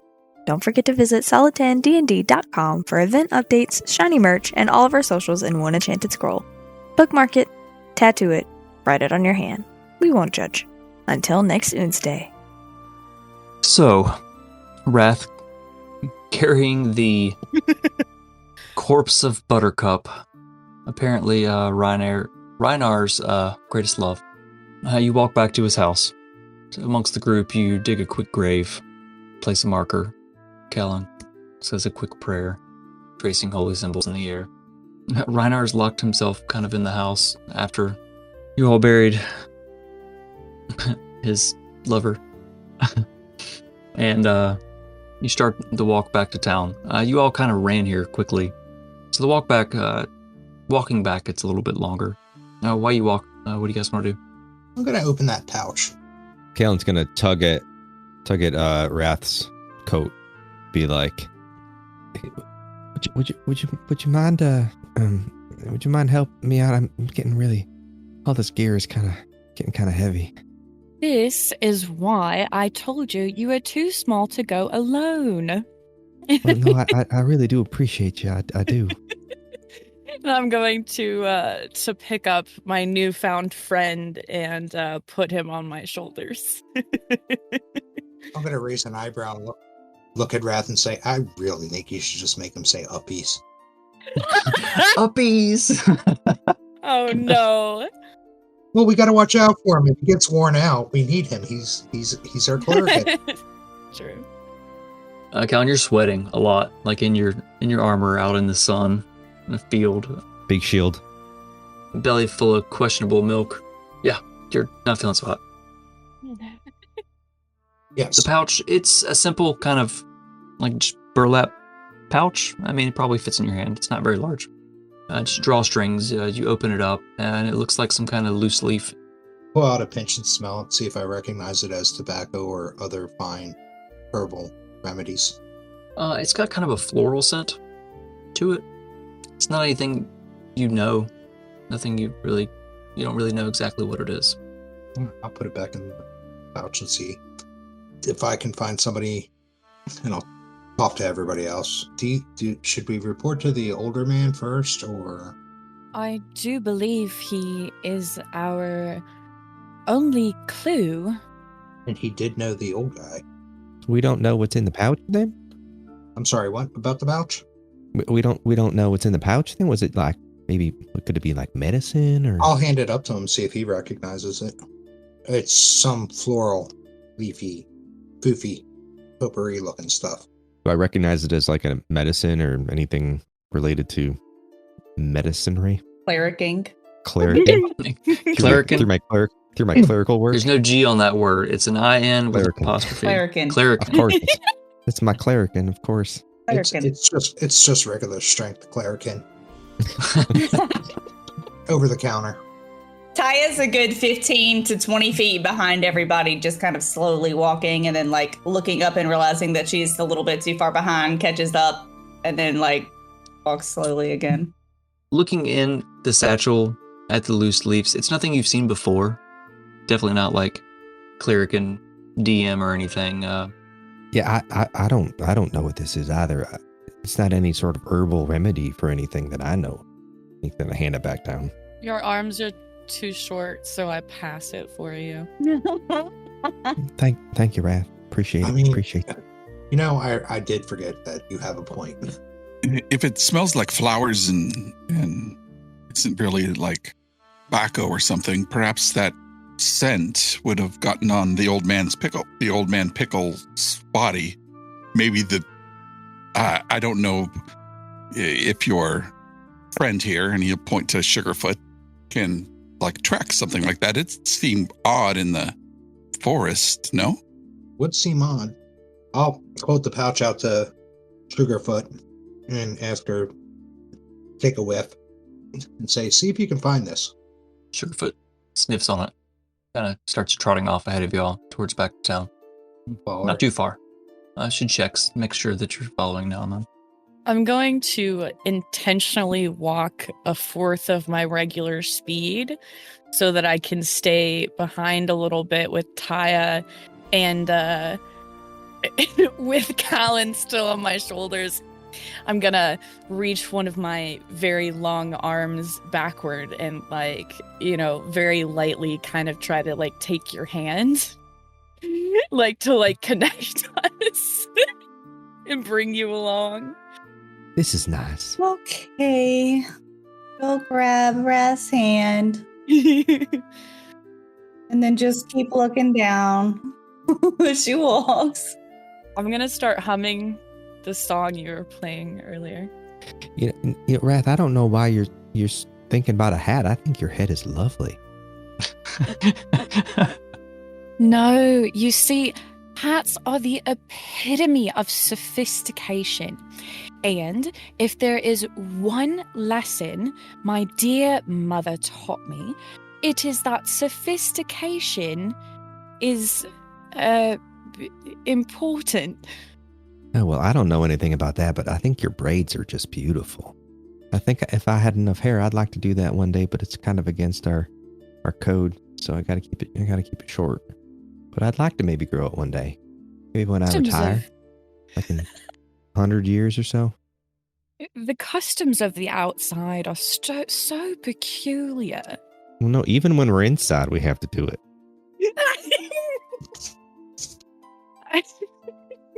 It's the beautiful obliviousness. I love it. I understands all of it. She's just like, these people. It doesn't take too long, and you guys make your way back to town, following Sugarfoot. And Sugarfoot leads you back down the main street and to the steps of the apothecary. Give her a pet and tap my thigh twice and walk into the apothecary so she knows she can follow me in. What are the rest of you doing? Wrath, can I ask you a question? Yes. I'm confused. Do we think that this guy hurt the pig, or what do we? The evidence is inconclusive. However, seeing as this pouch of loose leaf was discovered near the scene of the crime, it is a natural course of action for us to pursue. Okay, I understand. I didn't know what kind of praying to do, so I appreciate you. Thank you.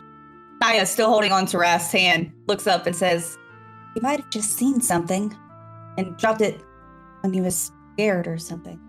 Oh, like a witness, right? Like we're questioning a witness, like in those books. Hale, have you read those? Have you read those books?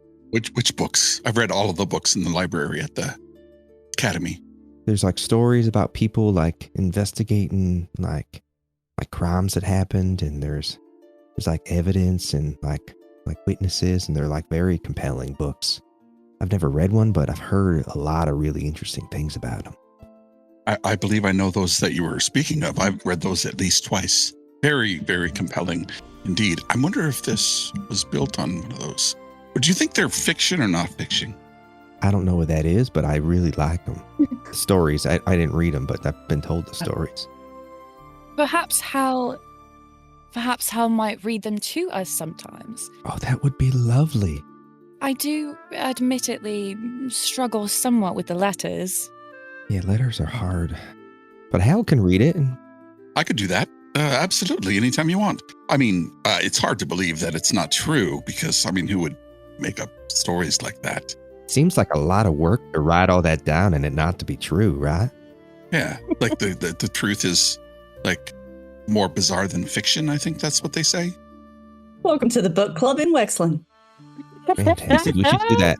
We should do that with a couple glasses of warm goat's milk by the fire. That'll be great. And some nice roasted egg. After a trip to the hat shop.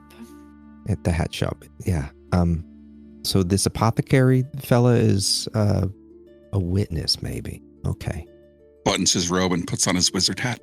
Well, we should get to it. Gosh, that's glorious.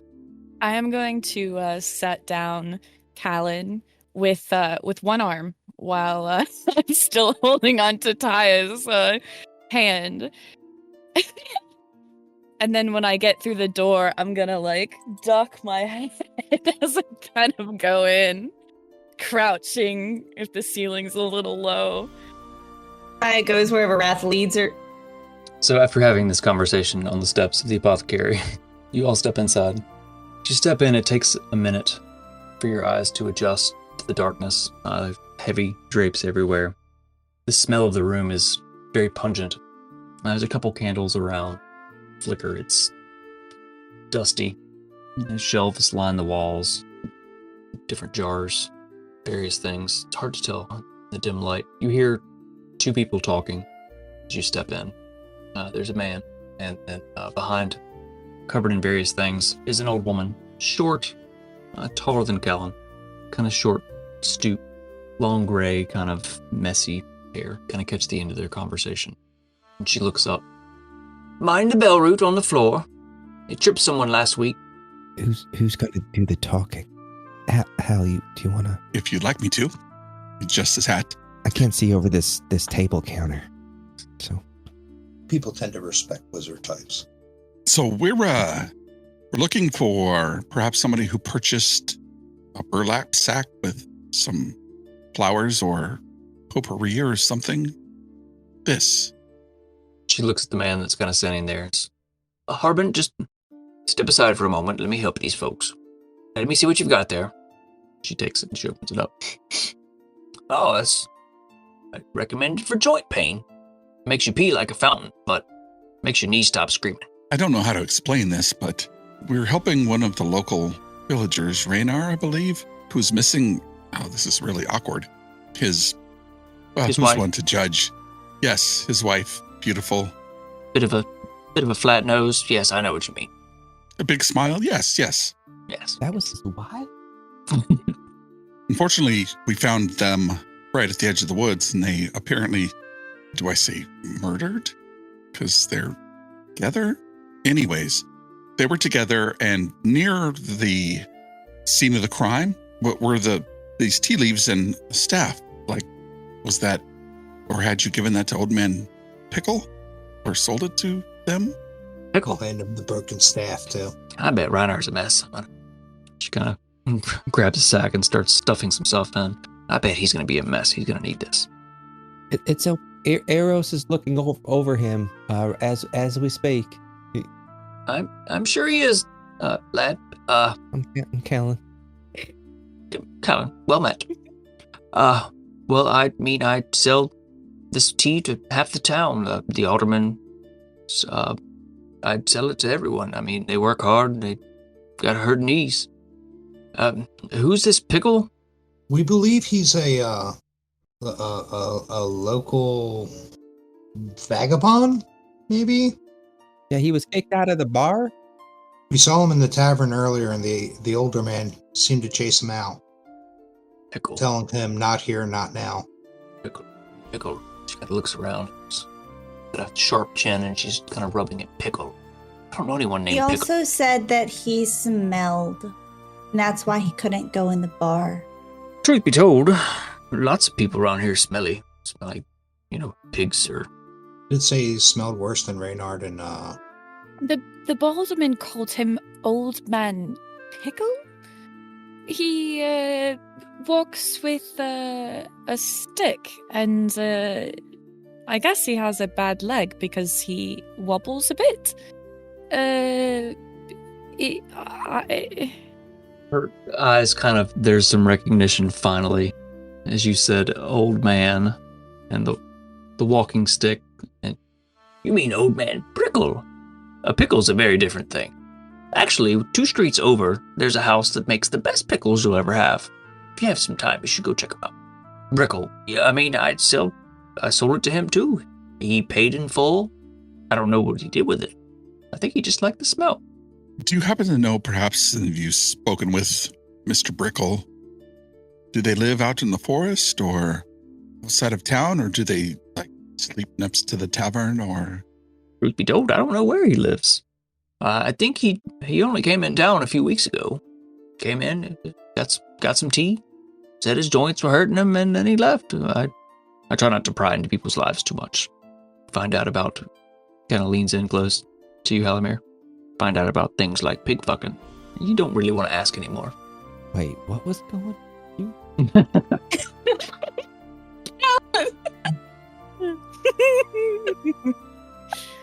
I think the good lady said big rustling.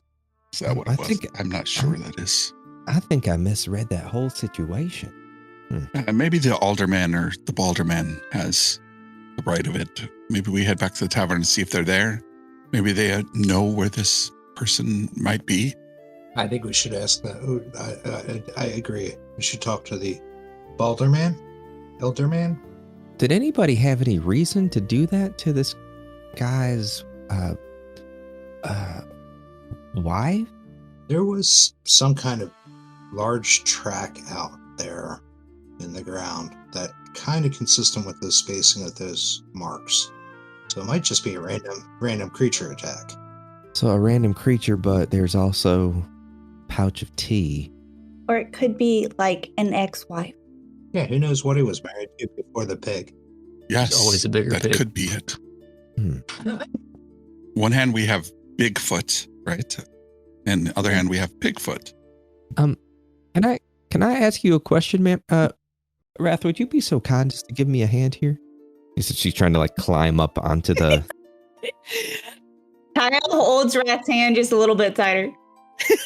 So as you touch the table... No, I'm kidding. Go ahead. Oh, no. Table! So you're saying you touched the table? I'm going to just I'm gonna wrap my hand around Calvin, and then I'm gonna hoist him up on my hip like mothers holding your toddlers. Clank, clank, clank. He's... This is happening. Okay. What I was trying to say, ma'am. You seem like, just looking at this fine establishment that you have here, you seem like you could be maybe in tune with things here in Wexlin. Do you think there's anything maybe strange going on, creature wise, or I don't know, anything that would want to hurt Buttercup or anybody, I suppose? Anything that would drink tea? As Wrath kind of picks you up like a child, and then these just very intelligible words come out of you. She's very confused. She's seen halflings before, but it's still just a very strange sight. This, heavy breastplate, a mace in one hand and a shield kind of on the other. I don't know of anything. I can't say it's felt. Nothing ever happens here. The fact that you all are standing here is kind of weird. I tend to just go get pickles and look at hats sometimes, but... Do I get the sense that she's telling the truth? Roll an insight check. She keeps on talking it has, it seemed a little weird here the past couple weeks. I can't put my finger on why. You just kind of get that feeling. You seem the sort that understands. I mean, I don't. I'll be honest with you, but I get what you're saying, ma'am, and I do appreciate your time. Sorry that we're barging in here asking all these questions and not buying anything. How much is that herb right there? I mean, I've got some things if you Hey, honey sticks. Oh, I don't know, anything that could help heal at all. I mean, that's sort of or soothe. some potions. What kind of potions you got? Potions of healing. Oh, how much is that going to set me back? Right there. Say 60 gold for a healing potion. 6 gold. Yeah, I could do that. Hold on. Sorry, son. I said 60. 60 gold. I see. Puts his coins back. Do you have any salves that help with sunburns? I could probably whip something up. Oh, wait, yes. She kind of turns and she sets this brown jar in front of you, full of something. This would probably do How it. much is that? 10 silver. Okay. She's going to put a gold down and then say, you're going to go over to the man that just lost his lover, right? Could you give that to him for us? Sure. Says the jar The side. gold. The gold, that's right. You do not perhaps possess one of those rare hats from the hat shop, do you? Sadly, no. I just go to look like a good hat. But I can't afford any of them, sadly. Well, They run expensive, do they? How much are the hats over there? Oh, they're very nice hats. 100, 200 gold. For it just goes on your head, and that's it, right? It's just. no, Callan, it is sophisticated. I don't know what that word means, Wrath. God. Fancy. I don't know if Wrath Fancy. knows what It's that word fancy. means. She's just heard it once and she's saying it. Oh, it's okay, it's a fancy Fancy. hat. It's fancy. Okay, I understand. I didn't know if it I don't know, turned color or made you feel good or something like that. Well, I mean, it's fancy. It makes you look fancy. So in turn, it does make you feel good. All right, and I gotta say, the bouncing is a nice touch. Thank you for that.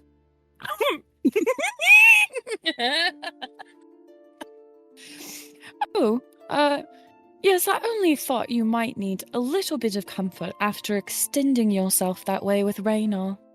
It is supposed to help in digestion, you know. Well, I know I can. Yeah, that helps. I do feel that. Thank you so much.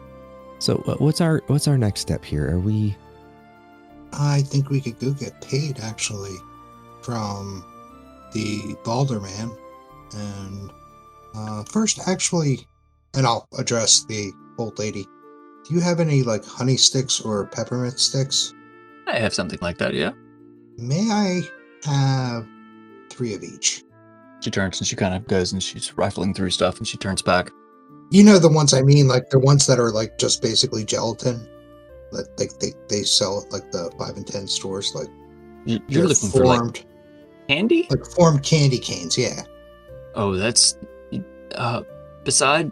Okay. So, beside the pickle shop, there's this nice candy store. Probably want to go there. I'm just kind of looking for something that would help upset stomach, like you drank raw goat's milk. So, Hot goat's milk. Wrath, are you like bouncing, Callan? Is that what I heard a second ago? Yep. Yep. Oh boy. Callan, roll a Constitution saving throw. Eros, guide my hand, and please. And the rest of us roll dexterity. I don't need to. I have a raft in between us. 17. 17. Okay, that's good. You feel your guts kind of go like this just deep, heavy gurgle. There's something building there. You kind of catch yourself. Maybe Callan needs some bread. Wrath, if you could maybe put me down. The squeak comes out. I'm going to pick up Callan one-handed, and I'm going to put him on the apothecary counter. Okay. Good. Sugarfoot, who was sitting there with her head on the counter that she could reach, just kind of whines and moves away. Like paws at her nose. I'm sorry. Just a little. Seems like the milk is probably not sitting that great with me. I didn't know we'd be doing all that running so shortly after. Anyway, so we're just gonna go back to the tavern? Yeah, I think we can check in there and then go visit the apothecary. Or not, no, this is the apothecary. All right. The haberdasher. Okay, agreed. I think that's a great choice of choice of action. One more thing. Can someone get me off the counter? Wrath is going to get down on their knees and like and open their arms and say, "It's all right. You can jump. I will catch you." And Taya's hand is in one of the hands of the arms that are held out. She's just hanging. Oh, no, wait. She was kneeled down, so you're okay. Yeah. All right, here I come. Shield on, still. I feel like I should roll a dex check. Yeah, Wrath. roll a dex check. It was that day Wrath discovered these untapped maternal instincts. I rolled a 12. So as he jumps, you kind of catch him like at the waist, and he slides through your hands. Catch him under the arms, and he's kind of another squeak pops out before you catch him under the armpits. Sits on the ground, and Sugarfoot's like starts sneezing and like pulling at her nose, and like turns and goes back to the door and starts scratching. Pushing at the door to get out. Ma'am, before we leave, can I ask you one more question? She's about to kick you out. Do you have a bathroom Yes. I could use by chance? I press the digitate a pleasant smell all around Callan. Nice. So this room already smells like very herb, very now the rotting smell is seeping from you, overpowering all of this stuff around, and then suddenly this just wonderful daisies and kind of flowers are just kind of smells coming off you for a few seconds. It lasts for a whole hour. A whole hour? Yeah. Okay, so you're good. You smell quite nice now. I think there's an outhouse by the pickle store, where it should be. Where it should be. Is that on our way? But the town's not that big. We can just go to the next street over and up a little bit. Yeah, we can. Why don't I just go and I'll just meet you all at the tavern, and I don't need you waiting outside the outhouse for me. The guy that was in there is just kind of sitting there watching, listening to you guys talk. Like, And then you're gonna hear like a loud gurgle, and he'll be like, "Yeah, no, I'm just gonna meet you there. I'm just gonna meet you at the tavern. I'll be fine." And he just walks out. No pitter patter. I feel like he's like pinching, kind of like holding his butt as he walks out. He's definitely clenching and running. I feel like it's kind of adorable. And with that, I'm just going to give a flourish of a bow to the woman and the guy that are in there. That'll make Hal a little jealous. And just head on outside. Bravo. Are you sure you didn't go to finishing school? They can't prove I finished off the school. Okay. Well, fair enough. But that bow was impressive. We should head to the tavern. Tavern, hat, haberdasher, candy. No, maybe not in that order. Don't forget the pickles. Don't forget the pickles. Oh, and you did promise to read us a story. Yeah, I left my book in the tavern in our room so I could kill two birds with one stone. Maybe tonight. About what time of day is it now? It's still late morning, maybe midday. I didn't know how long the pig funeral took. Not very long. You guys are pretty quick about taking care of that. And when we get back to the tavern, I mean, perhaps we could have another ale or wine or lunch and maybe not the goat's milk this time. You know what I mean? I definitely think we should mark him off limits of goat's milk. Yep, I would agree as we make our way. But it fills his belly and it warms his soul. So does whiskey. We're going to introduce him to whiskey. He's never had whiskey. So. Yeah, He'd be hilarious on whiskey. I think that's a good idea. Oh, we'll get him. Hey, and he'll look towards Taya, and perhaps you can make it look like goat's milk, and so he wouldn't know the difference, and then, or perhaps smell like goat's milk. I could make it taste like goat's milk. That is perfect. So he could taste it. It tastes like goat's milk. We wouldn't have to smell the goat's milk, and then he would feel as terrible as he points to the way he ran off. I have a feeling by the time we find him, he's going to have another bottle of goat's milk. I would want his permission to do that. It almost feels like, whenever you make someone, you give someone like a mixed alcoholic beverage, and then there's this much alcohol and this much orange juice, and then you keep increasing the alcohol. It feels wrong. Oh, we can ask him. I mean, perhaps we should ask him to have a taste. Do you prefer this goat's milk or this goat's milk? I mean, there's obviously children in this. If everybody's thinking he's a child, there's obviously children in this town. Most taverns will have something they serve the children. Like whiskey. Whiskey for the children. Well, I was allowed in the tavern as a kid. I can see that. I mean, normally the rule is you have to be able to stand at the counter and order above it. He can't. He very well could be older than you, and probably is. Well, he said 40 years So how old are all of at you? the place. Oh, I'm younger than that. He's certainly uncle status, I would say. I don't count years. Time Neither is do an I. illusion in my This tribe. This is Wrath, I think it's probably I don't count is where that sentence stops. Yeah, he's so right. So as you guys are having this conversation, walking out of the apothecary, the man standing there kind of Halle Mary pats you on the shoulder, kind of to stop you.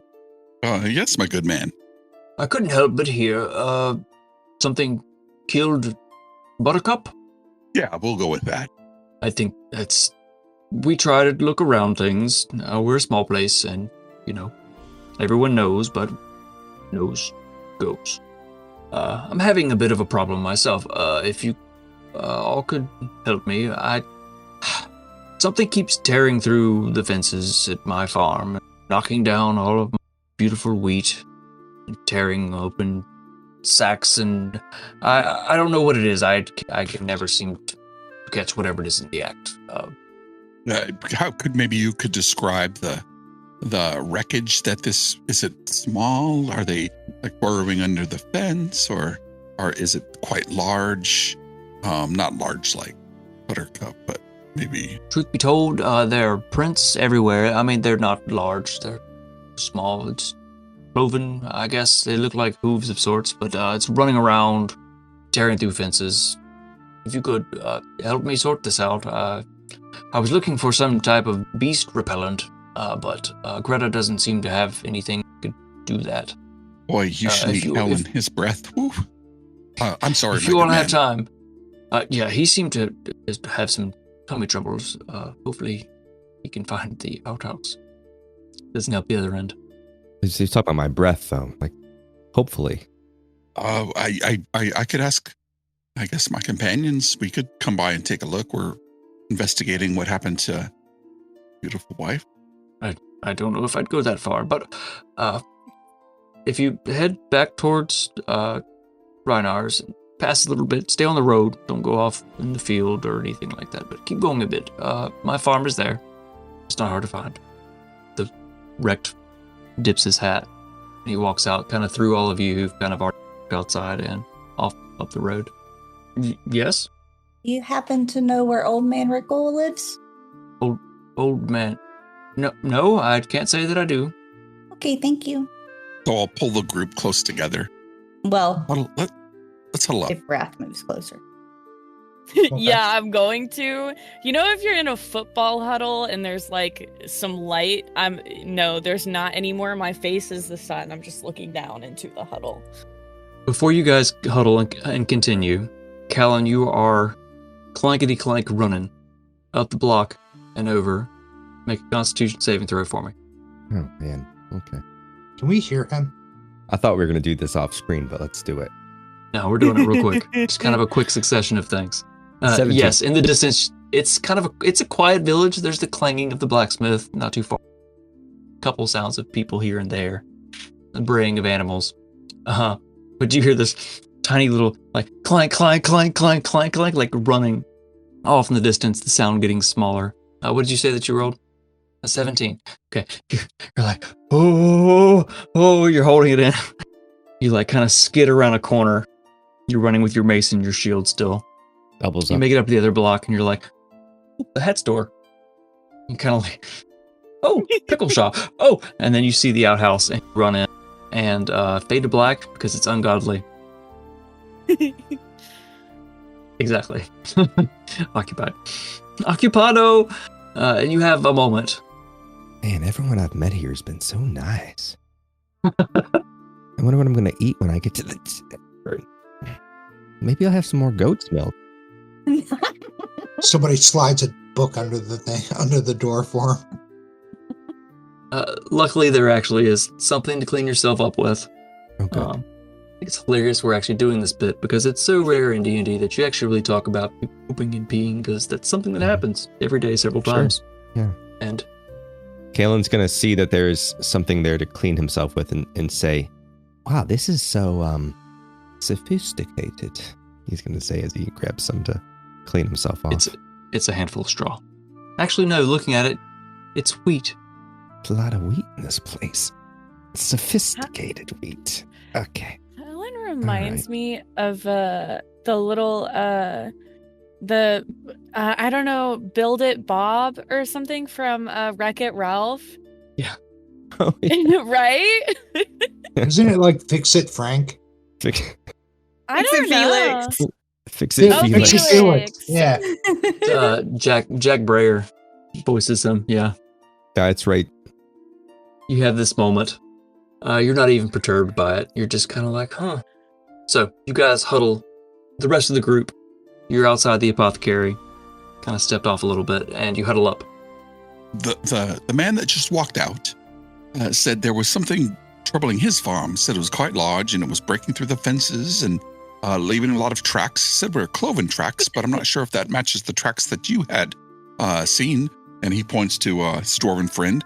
You know, it's kind of on the way past Brickles off to the left. Don't go out to the fields, but make a left and stay on the road. But maybe, so we go to the tavern, to the pickle place, to the hat house, to the candy. What's illiterate with candy? Candy Cove. There we go. To the Candy Co. and then or do you want to go to the farm first and perhaps see what has been broken? Or I said it was ruining his fences, so I imagine that's quite large. I think we should talk to the alderman mayor first to see if he knows where Urkel has been living. That's a good idea. I agree with you, Taya. Mr. DM. Has my character ever run into druids? Roll a history check for me. You probably run into a couple. You probably didn't get to know them well or interact with them much, but you saw them do some weird shit. Like turn into animals? Yeah, probably. But nothing crazy. You know, cats, dogs, mice. Also, for the record, it wasn't big. It wasn't big. The creature, yeah, they said prints are everywhere, but they're not really big. They're kind of small and like cloven. Like a deer or something. Well, actually, it may have been the pig. I wondered about that too. True. Which could, this is above table speculation. Doesn't necessarily rule out your question about druids. Yeah, I kind of think that the old man might be a druid. Is like getting food in the form of animals so it can't like be tracked back to him. But the acid, though, what animal is it? That's Yeah, I don't know. I've never really seen a druid change into something that would have left the footprint that we passed by earlier. So maybe not. If I had to guess based on information right now, and the character probably doesn't have this information. This sounds more like a black dragon wormling, not wormling. The baby one. It is a wormling, yeah. Okay, because I think black is acid. I don't know, but it is not. It probably won't be a druid, but she voices that in the huddle. But yes, we should definitely see if they know where he lives, because he's still sort of involved somehow. Did she say that he only showed up within the last week? Like 3 weeks, I think. A few weeks from today, 3 weeks ago, perhaps? The woman said things have been off for a few weeks. At this point, Callan, you wander back up, readjusting your armor. Hey, y'all, I thought we were going to the tavern. What, y'all still just standing out here? Were you waiting for me? That's so Yeah, nice. we were waiting for you. Oh, you're so sweet. Wanted to make sure everything came out okay. With no emotional damage. Yeah, no. Thank you for your concern. No, I'm right as rain. I'm ready for another glass of Whiskey. goat's milk. Whiskey. I don't know what that is. How about goat's milk, like when we're done for the day as a reward? Well, maybe I could use for some food. Okay. What about whiskey that tastes like goat's milk? I don't really know what whiskey is exactly. I mean, is it like a libation? Is it better than the ale? It's like an ale, but it's a little bit sharper, but it certainly warms your soul, or at least warms your innards. Well, like I said, I'll try anything. So, sure, we'll do some whiskey. Whiskey. It's fun to say too. We may want to wait till we're down for the night for that one. Yeah. So what are we talking about? Are we still going to see the old man, the Balder man? Yeah, we're gonna go see the Balderman. Okay. Then we have a couple more stops to make, I think. I'm so happy I ran into y'all. We're happy we ran into you. Great. Okay, let's go. So let's head. You make your way back to the tavern. Get the lunch special. Hopefully it doesn't include warm goat's milk. There's a pail of it now, so gotta do something with it. Might be cheese by now. You get back and you walk in. The lunch special, scribbled on a chalkboard. It's goat cheese and various sliced meats. The halflings are still playing. They kind of look haggard at this point. They've kind of been just playing the same 4 songs that they know for hours. And kind of as you walk in, they're like, Can I detect magic to see if they're being forced to play nonstop? sure. Cast detect magic. Yeah. Like, is this like an Ella enchanted thing that they just can't stop? Their fingers are bleeding and they're like, as you reach out, casting the spell, there aren't a lot of people in here. The alderman is still sitting at the table, but the only things that really kind of glow or ping and catch your attention, the people you're with, you sense magic on them, not from anyone else really. Why are you looking at us like that, Ragra? I was just trying to figure out how they can play so badly, for so long.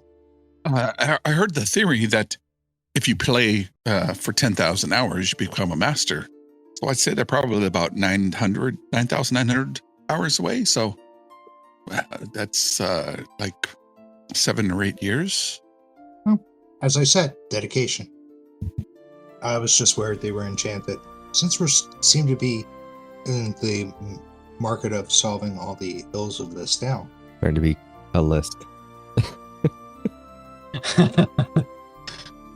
All right, so what are you guys doing? You walk in the tavern. The alderman still sitting at the same table, swirling his same cup that keeps being replenished. Did we get his name? He's just the alderman. That's all you know. All right. Ulf is behind the bar, polishing a glass. Aya goes as she is led. His wife is still just kind of sweeping. You don't see old man Brickle. You see there's a very drunk. Oh, he's actually a halfling. Oh, there's another halfling that's kind of standing in the corner, kind of facing the wall and just holding the big tankard, just kind of just laughing at nothing.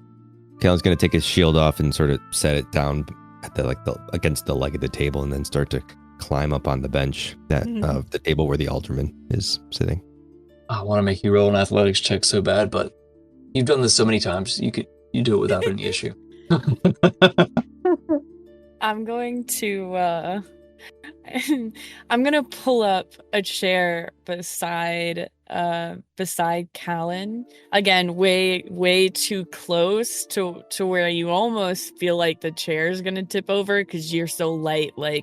And then I pull up another chair. I'm gonna sit in the chair, and then I'm gonna pull up another chair just as close to the other one for Taya. So the rest of you kind of watch as Wrath just kind of walks in and just starts just dragging these chairs across the floor like this just terrible sound of the wood against the floor. Sugarfoot kind of like winces. So an ale, a wine, whiskey that tastes like ghost milk, and another ale. Okay, I'll be right back. I'll just take water. And I'll try just the whiskey. You don't have to make it taste like other stuff. I'm interested in trying new things and stuff. So, And he'll look towards Dwarven friend. Maybe we just get you a water since you had to run to the... Yeah, let's give him a break for now. I mean, I feel fine now. Mr. Alderman, I'm a little embarrassed. I thought that was your name. Well, the last we met.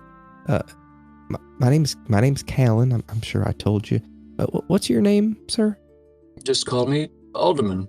And I heard your friend. Damn, I'm sitting right here and you're talking. Oh, the water. Oh, Water.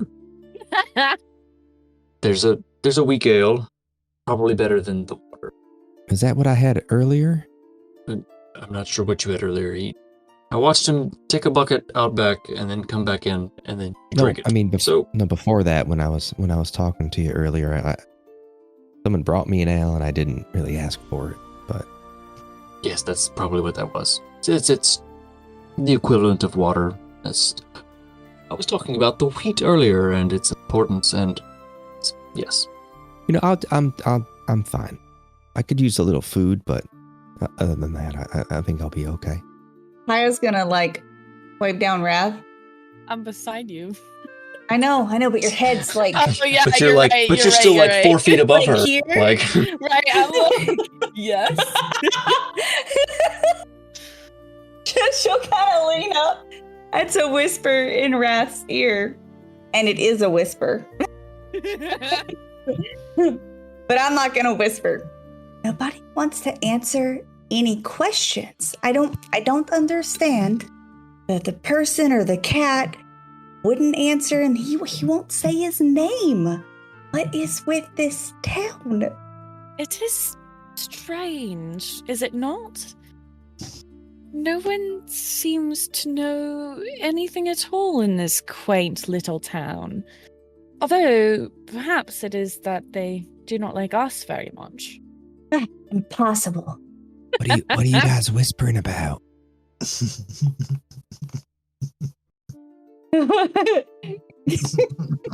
Alan's on the other side of Wrath, right? That's true. Listen, you don't want me to whisper any more than I whispered, okay? If you want to exchange information, you're gonna have to, around me. Okay, Taya will, kind of, I guess, duck her head kind of in front of Wrath's, stomach or something. Trying to get Callan to come over to talk to her. And she'll whisper the same thing in Callan's ear. all right, so roll a stealth check. Okay. Yeah. I'm not trying to be stealthy that she's whispered. I'm just trying to not whisper, talk loudly. You're trying to be quiet, which is stealthy. Yes. Yeah. I'm going to drop Brickle's broken stick. Oof. The broken It's a stick solid 10. in front of Alderman. Say, I guess you don't have to worry about old man Brickle anymore, huh? It kind of clatters on the table, and he looks at it. It looks like a stick. Yeah, it was your, the guy you yelled at, Peanut Brittle. It was the stick he had earlier. We found it out in the woods when we found the dead body of Butterscotch. I gotta say, you guys have some dedication with the absolutely just refusing to use the actual name of anyone. I have been using the names. Just It's our first day in the town. Come on. I want to be frustrated, but I can't because it's beautiful. The alderman looks at you like, I understood maybe half of those words. He swirls his drink. I don't know what this stick is. Could be anyone's stick. And I'm assuming from, I guess, context clues? Yeah, he knows what that means. At least he thinks he does. That, you found Buttercup, and she's dead? She was attacked by some kind of beast. Oh, that's bad. Then, Did you find the beast? Did you kill it? We have not. We got another lead outside of town after here. But we figured since you hired us to do that, we'd come back and talk to you. It seems like a job half done. Well, I think you offered to pay them just for finding Buttercup, and we certainly did that. They did more than that. Oh, there was payment. I just kind of left. Didn't even know we were offered. Gotcha. No, I just as he's being surprised by what Regram's saying, do we get the feeling that it's like a genuine surprise, or does Kalen get the feeling? Yeah, there's no really need for insight or anything. He does seem surprised. Taya, you whisper. Mm-hmm. Not very quiet. You try. You know, she normally doesn't like lean over someone's lap to whisper, so she was probably just like distracted or something.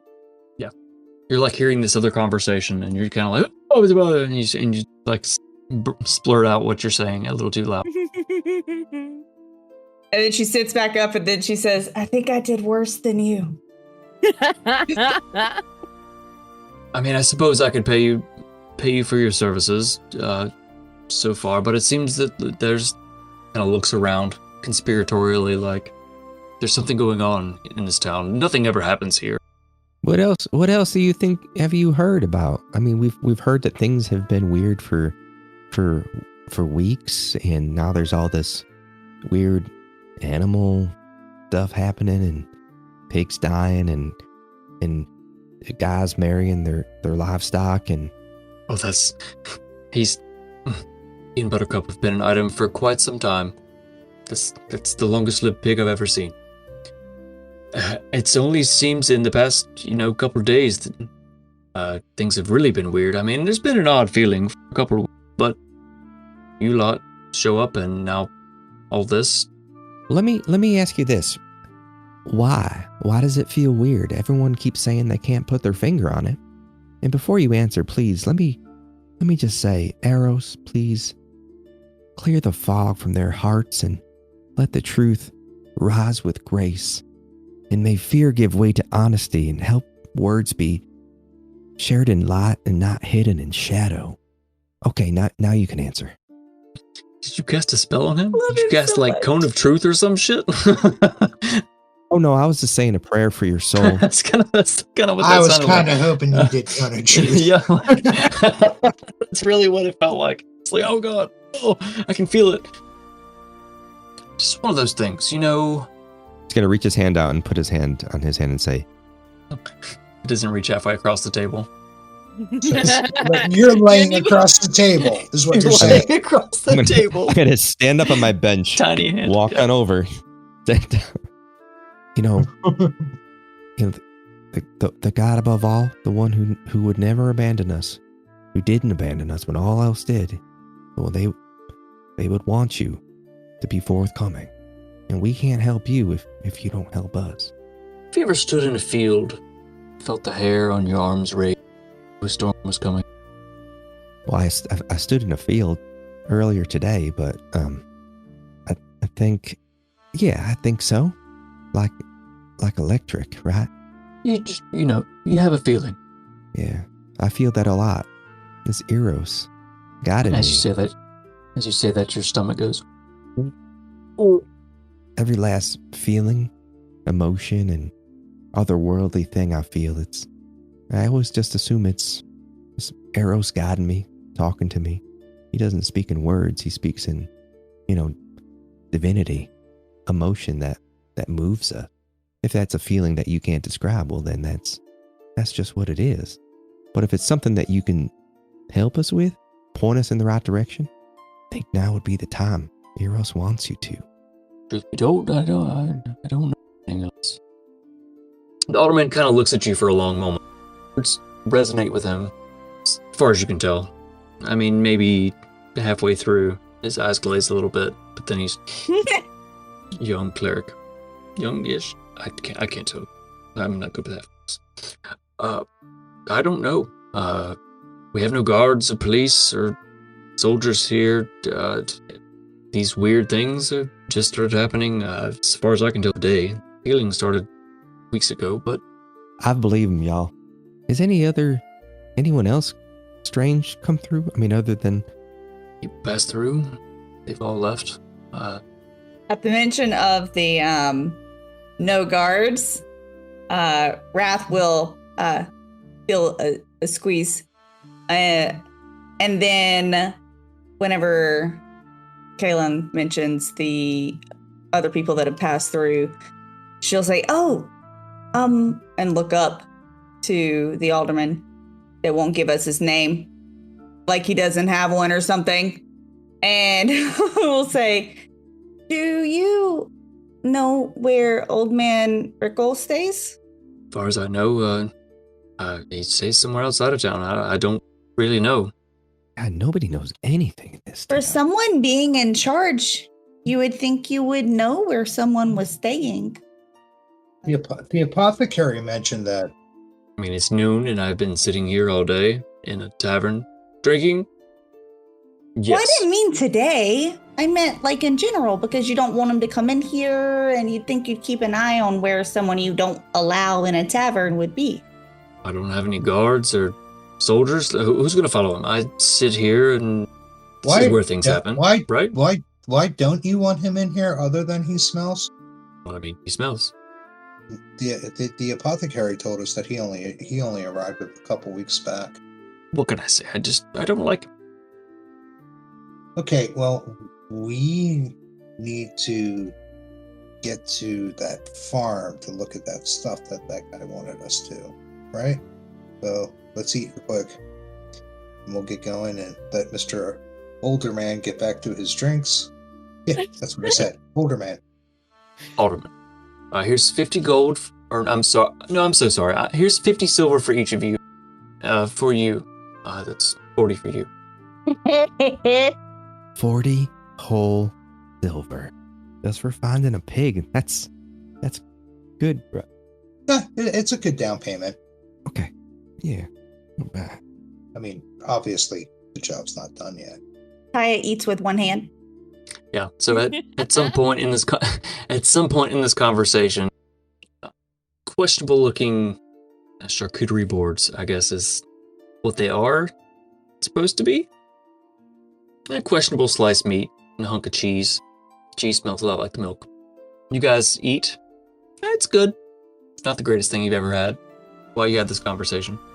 This cheese is so good. Have you tried the cheese here? My father used to tell me, never drink your calories. But the only thing I could ever stomach here in this tavern was this morning ale that they have. So I'm going to stick to the ale. But I think you're right, Ragrum. We should head out to that farm and figure out if, in fact, our Mrs. Raynar's murderer is also the suspect. And I suspect at the farm. Might be a good idea. All right. Well, Mr. Alderman, thanks for buying us lunch. This was outstanding. I really do appreciate it. You've been a very kind host, and I bid you a sophisticatedness. He turns and walks away. He's so flabbergasted at everything that you just said. He and doesn't get anything out. Kalen gets to the door and stops and turns around and runs back and picks up his shield he left by the table and then starts walking back again.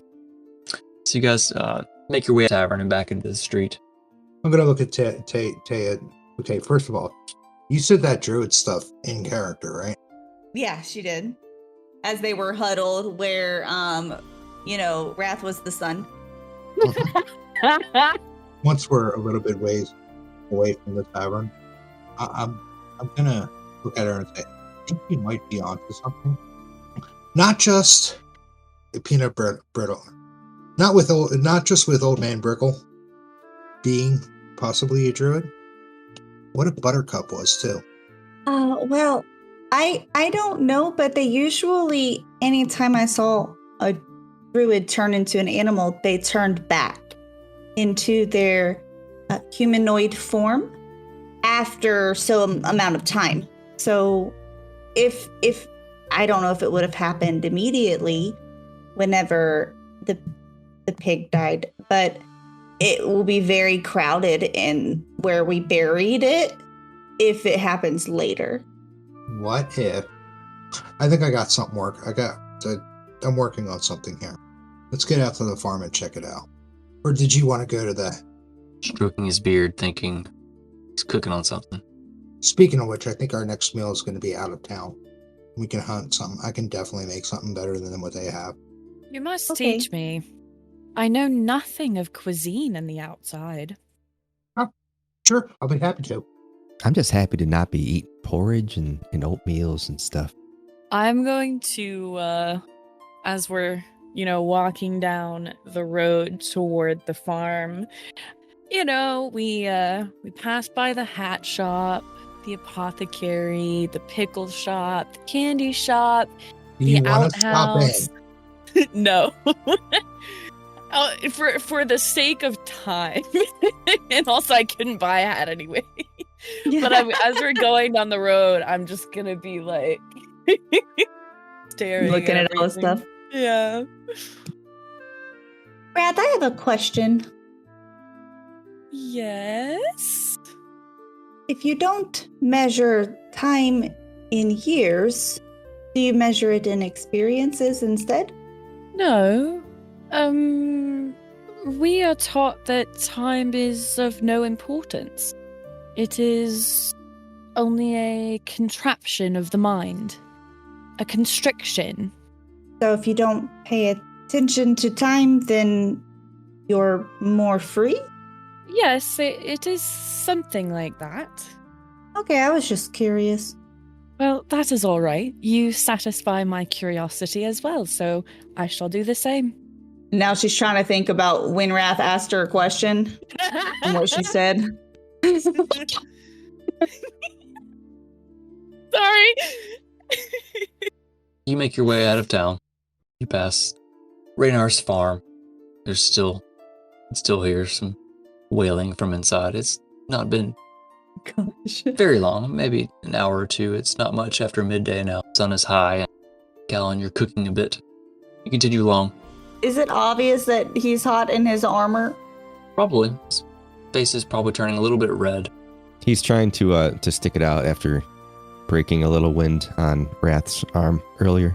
He's still a little embarrassed. I will chill Callan's armor with prestidigitation, and that does last an hour. You suddenly feel Jeez. quite cool. Do y'all feel that? Do you feel that breeze or what is? Do I see you cast it? Do I know that you're casting it? I mean, it has vocal and somatic, Oh, okay. so she probably Gosh, you're thought so you might- nice. Like it. Thank you so much. Yeah, no, it's quite hot in this breastplate, but I really do appreciate it. Sure. How are you holding I up like- after everything? He reaches his little hand up. Is he trying to get her to hold his hand too? Yeah. Are you still holding the other hand? Yes. Oh, yeah, sure. Mine's holding Rat's hand until Rat takes their hand away. So she'll take Callan's hand. It's amazing how many things can remind you of stuff. That the fact that they don't have protection in this town reminds me of the same thing I was reminded of earlier. So, You know, I do get it. I don't really remember much about it, but the reason why I was like in a temple all those years is they took me in. You know, the high cantor at the temple found me in my hometown, was completely razed to the ground. Something or other. He found me like huddled under the altar in the temple all by myself. I don't even know if anyone else survived, but something about this town just reminds me, feels like home, you know? Can't quite put my finger on it, but there's a lot of that going on. I understand. I do. Well, I didn't lose my whole town, but I lost the most important person in the town. He wanted to move here with me. I decided to come here on my own. I'm sorry. It was a while back. But it's just really odd that so many things are drawing lines. I don't know what you believe in or if you subscribe to any sort of belief system at all, but the family I lost back in Ripon, they're still looking after me, right? Like, they're with me. They're on this journey with me. And so I like to think that for you too. Is it okay if I pray for you? Sure. We can do that while we still walk, right? Well, yeah, sure. I would just, I have a lot of people I pray for before I go to bed, so. Oh, okay. It is difficult to lose the one person who your life seems to revolve around. Even when you have your own freedom, when you have that person who is special to you, losing them feels like losing everything. And the person I lost guided me here, in a way. And for that, I am thankful. There is so much to be thankful for. So she's like looking down at Callan and then having to look back up to Rat during the conversation,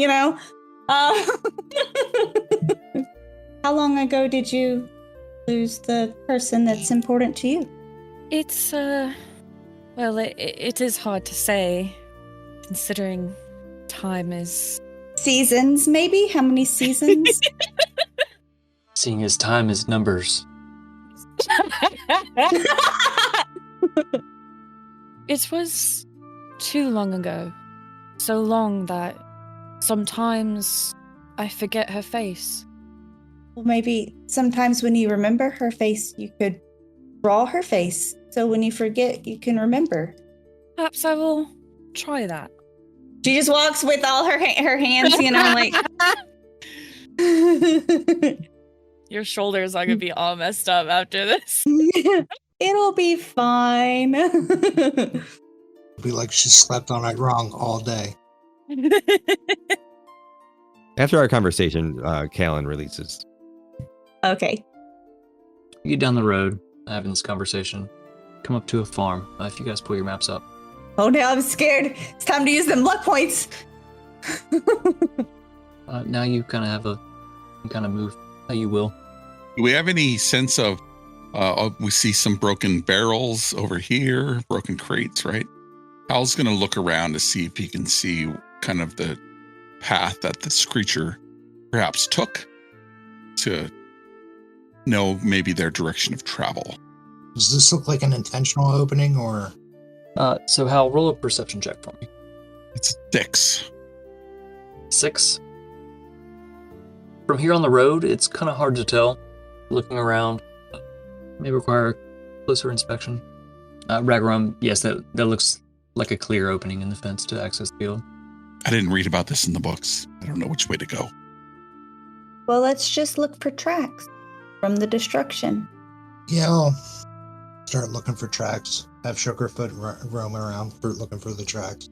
You all are still kind of on the main road, so there's not a whole lot here.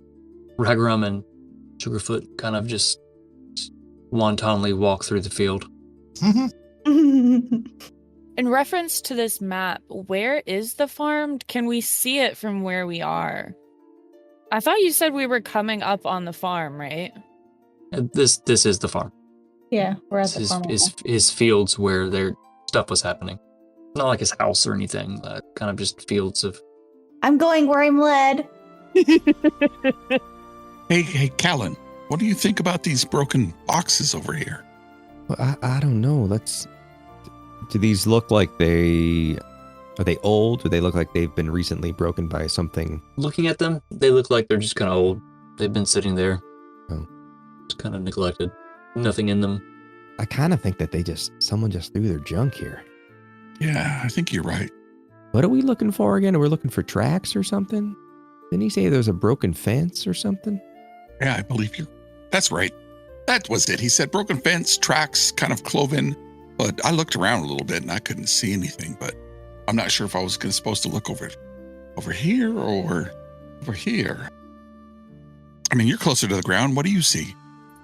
I don't know. What do I see? What do I see? Roll an investigation check. With my +0. That's a 9. Where you're standing, you see dirt. Yeah, I don't. It's really hard to get a vantage from down here. I don't see much. I would also like to investigate this, well, especially the field. I would like to be looking over here from my angle, but also, wait, this is hard. Yes, but also, over here. Whee! As far as you can tell, it's just a field that hasn't been sown yet. There's not. It's fresh dirt. It's been turned over recently. No cloven hooves. Not that you can see. I take it we're not picking up anything up here. That's you're kind of tromping through. We're being careful. Sugarfoot is not. Just walking through, like you turn around and there's like dirt flying in the air. Sugarfoot's probably digging. She is less than a year Exactly. Yeah. Making your way through the upper field, you don't see much. Hal, that is also the direction I would like to go in. I am most Alan, let's see curious. Why is this rock green? Let's go look. You're just so fast. Give me I'll be right with you. I'm your backup. Don't be scared. I'm right here. 18 minutes later, he catches up. Clank. I'm just imagining Hal just walking normal speed and then running behind him. Full sprint, but like slower than Hal. Yeah. Sounding like the cha-cha slide with all of his armor. Ty is actually going to pull Wrath this way as they kind of approached.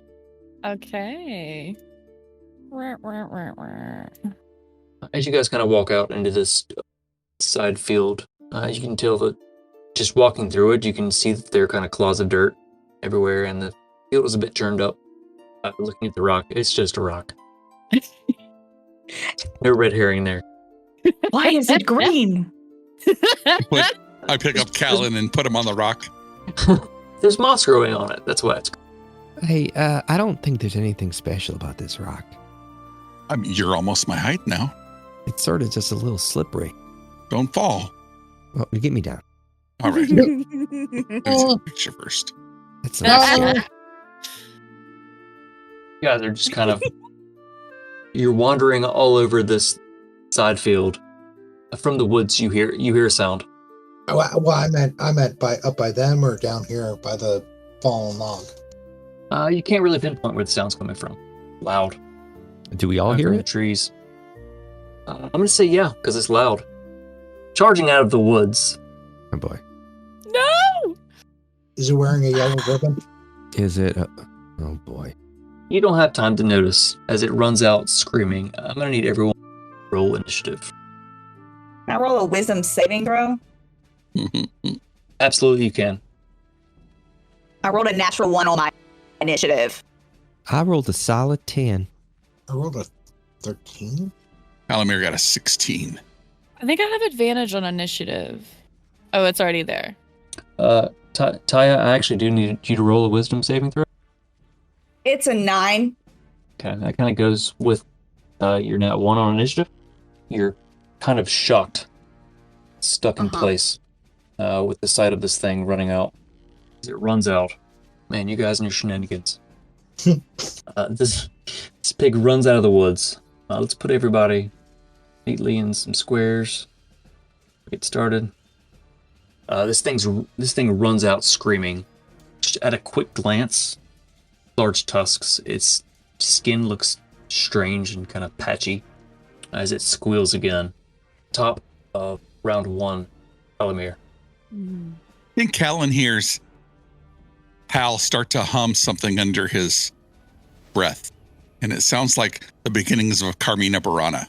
And he starts, and then he draws a sigil in the air, and like a aura of blue surrounds him. So I'm gonna start blade singing as a bonus action, which gives me a +4 to AC, and then I'm gonna cast Mage Armor myself, and then as my action, and then I'm gonna step in front of Callan protectively, like I'm protecting my little brother. You know, put the mom arm out as you stop your car really fast, and he starts humming this song, and then I think that's the end of my turn. All right, so now it's the boar's turn. The boar is going to run screaming at the first thing it sees. Good to know. The boar is going to run directly at Hal. Kind of the first thing it sees, it runs out, snorting and squealing. And it's going to attack with its tusks. And that is a 23. I'm going to cast Shield. All right, what's that bump your AC up to? 26.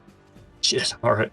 As it tries to hit you, this kind of like hits the magical and stops, like raking its tusks against it and kind of squealing, like trying to get at you and cannot. Ha ha! As he's laughing and kind of dancing in front of Callan. Yeah. Wrath, that's to you. Okay. The first thing I'm gonna do, well, actually, I'm gonna go ahead and use my bonus action to rage. I would like to rage. Yes. I think you can. How do I do that?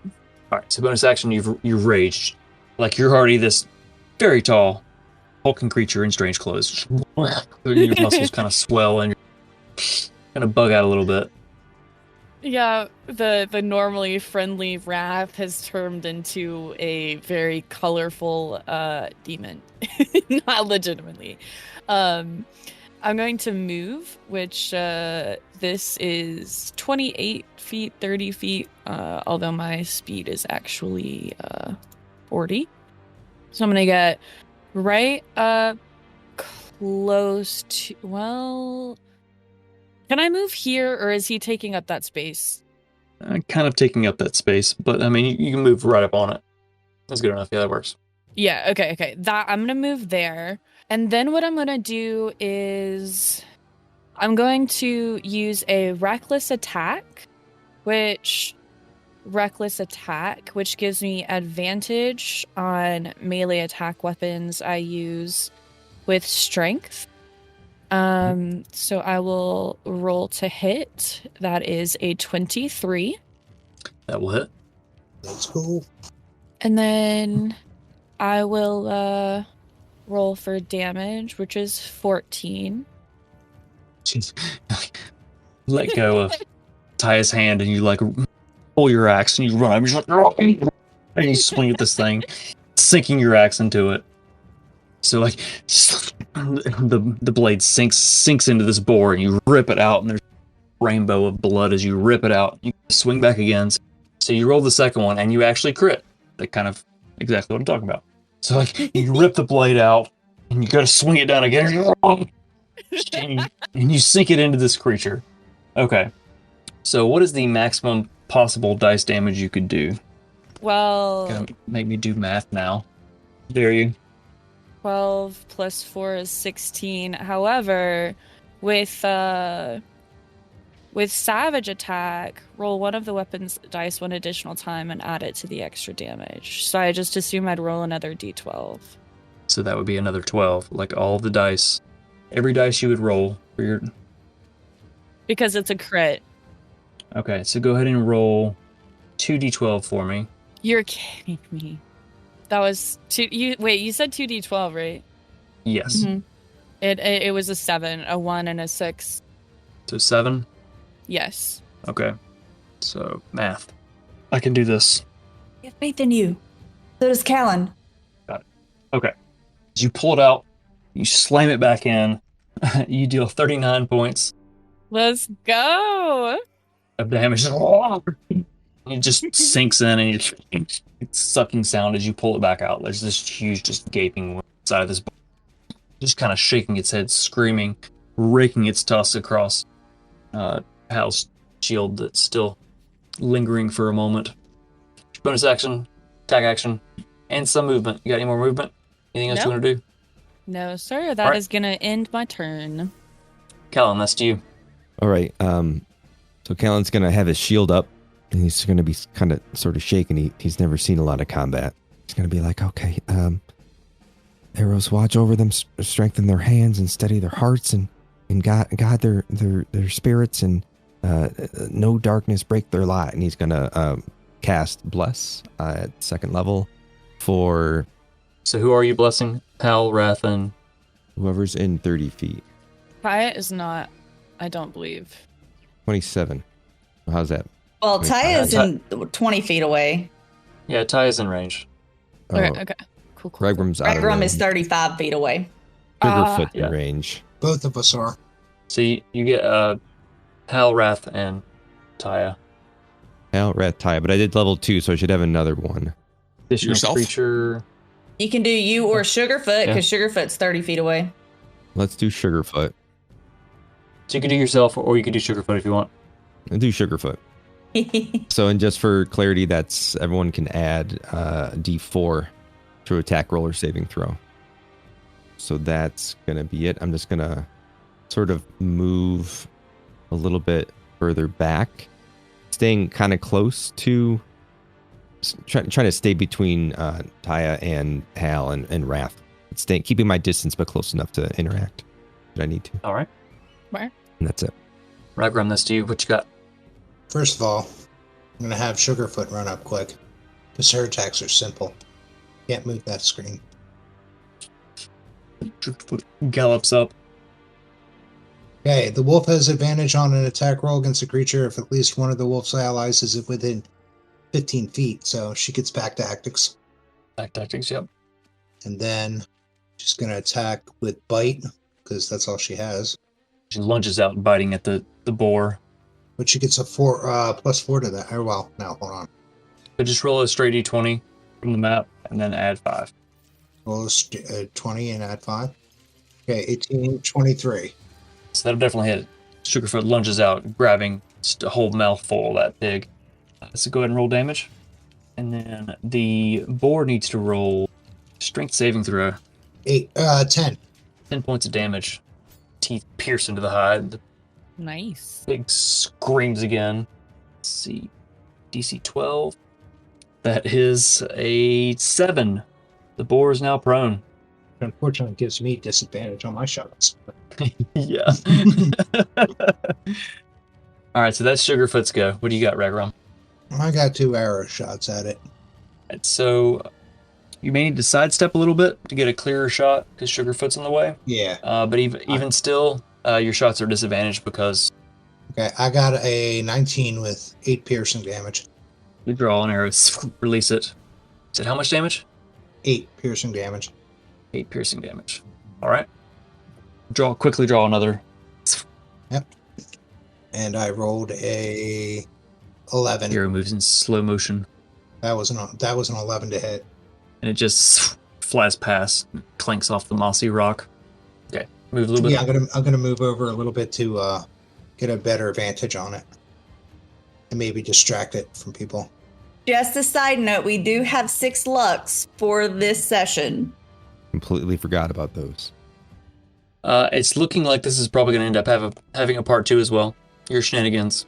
Do the 6 luck roll over? Yes, they will roll over for this one. Taya, seeing this boar charge out and your new friends begin wailing on it. I think Wrath like letting go and charging in kind of like snapped her out of her like frozenness, and then like sees Wrath just tear into it. So she's like, that's cool. Okay, so question. Can I very specially, like specifically put Shatter there to where it doesn't hit Wrath or Sugarfoot, but hits the boar? Describe Shatter and its range area. Shatter is a 10-foot sphere, 10-foot radius sphere, and it does thunder damage. And it shall crash ye loudy, and any non-magical objects that aren't being worn or carried get destroyed. Yeah, so she cast Shatter at 3rd level. It's a Constitution saving throw of 16. 16 on, all right. That is a... Okie dokie. Well, then it takes half a damage. So it was 19 damage, so half of that. 10. Yeah. All right. Sounds good to me. So describe Shatter to me. Like, what happens? So basically, also side note, Taya's whole y'all, Taya was supposed to be super happy-go-lucky, okay? Like the whole like pig thing completely messed her up. But anyways, so her whole face is just like pure anger right now. And so she will kind of hold out her hand, and then like the ground and everything just kind of like shudders. And there's this loud thunderous boom, and like some rocks and stuff are kind of like, you know, thrown up, and, you know, just probably not supposed to, but we'll say it does. But yeah. And then like, yeah. So the boar doesn't shatter all the way, just shimmies on the ground. So as you step forward and your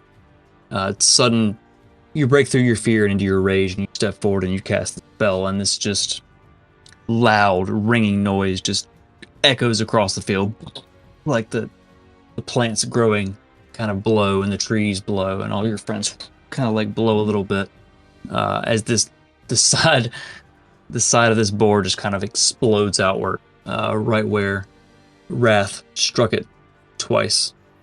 You guys killed that thing in one round. Were you not supposed to? I mean, it happens. Oh shit, check it for a yellow ribbon. That's the part that's blown up. So as like part of the side kind of blows out of this board, it just kind of screams again and falls to the ground. It's all very sudden. Taya looks to the side to see if there's any other boars in the woods. Roll a perception check. 30-20. Looking into the trees, just the breeze. It's quiet. I mean, other than the damage we did, is there any odd things about this thing? From where you're standing, you can't tell. Well, I'll come up and look. As you gather around the boar, well, there's a large chunk missing from it, kind of starting where the deep double axe wound was from Wrath. A big piece was blown out of it, kind of shattered away. It's a gory mess as you walk up. But it doesn't look like there was any necrotic damage or anything. Roll an investigation check. Okay. Or acid. I think we would have seen acid. All right, investigation. With my -1, I got a 2. 8 intelligence, kids. 8 intelligence. As you look at it, you kind of walk around to where the piece was blown away, and you're kind of just like looking at the organs on the side. You're not really looking, kind of just looking at the insides, not the outsides. I noticed when the boar charged out at us that its skin was kind of weird and patchy. So I would like to investigate what remains of this boar's skin. My bad. I was waiting, like somebody was like disintegrate. I'm like, oh well, no clues now. Roll an investigation check. All right. While you're doing that, Callan's just saying a soft prayer. I got a 6. You could use a luck point. It could be You're important right. information for our You're investigation. right. Should I? You are. Let me roll you again. should. Yeah, you get to Alright. roll again. All right, I'm gonna do it. I'm gonna do it. There's only 6. Maybe we should save them all for. Hey, got an Yeah. 18. Way to go. So, So with an 18, like at first you're kind of like just admiring like where your axe hit so accurately twice in a row. my handiwork. The reason for this, and you kind of start looking more closely, and yes, you do notice that there are patches of the wiry black fur kind of missing. They look to have been burned away, not by fire, but by something similar to Buttercup. With an 18, kind of looking over the body. Let's see. You said it was the same as Buttercup, like the acid slashing. Yeah, there's fur burnt away. Kind of the crazed way its behavior seemed odd. But patches missing of its wiry. You're kind of scanning along the body and kind of walk around a little bit. You notice that there's something stuck, jammed a little bit in its body. What is stuck in its body? You don't know? Gotta find out. Okay. Raynar, What do you- get out of there. What do you see, Wrath? What do you see? Have you not noticed? Its fur is missing. Like, it's been burned. Like, when we saw Buttercup. And what is that? Something is stuck in its body. Al goes and pokes it. What is it? Well, let me see what that is exactly. Callan's gonna get really, really close. Is it like a something you can remove from it, or It seems to be kind of jammed in there. It's a jump scare. is it where exactly is it? In the side that's not been blown to pieces. Okay. Kind of. See, this side is gone. There's nothing there. There's just kind of like right now the guts are slowly kind of still pouring out, steaming onto the muddy field. Still like twitching every now and then. But the other side, besides the, acid burns, is otherwise pristine boar. It seems to be jammed somewhere and kind of deep. Callan, at a close look, you can kind of see it looks to be festering. You kind of reach up with it. You have to like put your shield down and put your mace down. You have to use both hands. Kind of.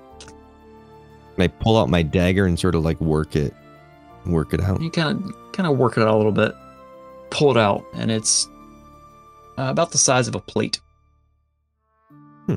It's kind of rounded on one end and comes to a point. Has anyone seen anything like this before? I'm gonna hand it up to Hal. Not really metallic, but it's got this sheen to it. It looks like a very large scale. Al's going to take a look and turn it over in his mage hand. And anything I've ever seen? If I look at it, does it look like a black dragon scale? So in this world, dragons aren't common. So none of you have ever experienced dragons. You know about them, but firsthand, it does look like some type of large reptilian scale. Just kind of from your knowledge of any other kind of creatures. Scales are scales, no matter what you are. Kaya's gonna stand up and go stand back to back and grab Russ' hand. But she's not gonna look at the boar. Yeah. Y'all, that was scary. Like that was yeah, my blood was pumping, but I think we found a culprit. Yeah. I mean, perhaps it's deeper into the woods there. Like maybe Sugarfoot can find where this boar came from. Oh, I thought the boar was the culprit. You're rubbing off on me, Alan. You can just not get it straight. That was some phrasing. I do not believe this is the conclusion of our mystery. Seems to me as if... I mean, are they infected with something? Clearly, whatever is going on is related somehow to these strange burns. Where did they come from? So as you stand around the corpse of this boar, holding some type of strange. What are you guys doing? I think Hal's going to look around to say, or try to figure out, are the boars the problem, or is there an external factor that we need to go chase? Oh, Well, it looks like this boar was attacked just like the pig. So before we attacked it, it was looking rough. So there's something out there killing things. Now, the boar might have been the culprit for like ransacking this dude's like farm. Unless it was chased. I love that Ty is saying all of this back to back with wrath, like facing away. You're not looking at anyone. Like she's just kind of. She's talking just to looking. talking to the mossy table. Yep, the mossy stone table. And all Holding four of Rat's us hand. are looking at each other, like nodding. Yeah. Mm-mm. That tracks. Yeah. I do believe we should perhaps investigate where it originated from. If it seems to have come from the forest, perhaps we shall find another clue in the forest. This is true. Yeah, agreed. What do you think, Callan? I'm scared out of my mind. I'm not gonna lie, but I think that makes sense. All right. Well, pretty much. Callan, you can do clericy things if we get hurt, and we'll Hurricane. do the hurting, and you can stay near me. All right, that sounds good to me. I mean, that's why I'm here. It's my divine purpose. Every time he says that, it just sounds like he's less and less sure. There's always a question mark at the end. Mm-hmm. Like when we first met him, he was like, "It's my divine purpose," and now he's like, "It's my divine purpose." Upward inflection at the end of the sentence. So you all leave the steaming corpse, the Wexlin boar, trek off into the woods. One thing that makes me wonder is if they had no idea what was going on, were they still butchering whatever pigs they found? And just, if something's investigating their boars, are they just still butchering them and eating the meat, even though it's tainted? And what kind of meat did we have when we were back at the tavern too? That didn't taste like. It didn't taste like pork. I didn't eat any meat at the tavern. I mean, it was mostly goat cheese for me too, but I didn't eat any goat cheese either. This audible rumble through the forest. As you get further and further away from civilization, you move into the forest. The image has a path, but there's not really a path. Pushing through the trees and the rough underbrush. Hal, roll a history check for me. History check is a dirty 20. So you remember, because I think you're the only one with an intelligence over 0 or 1 in the group.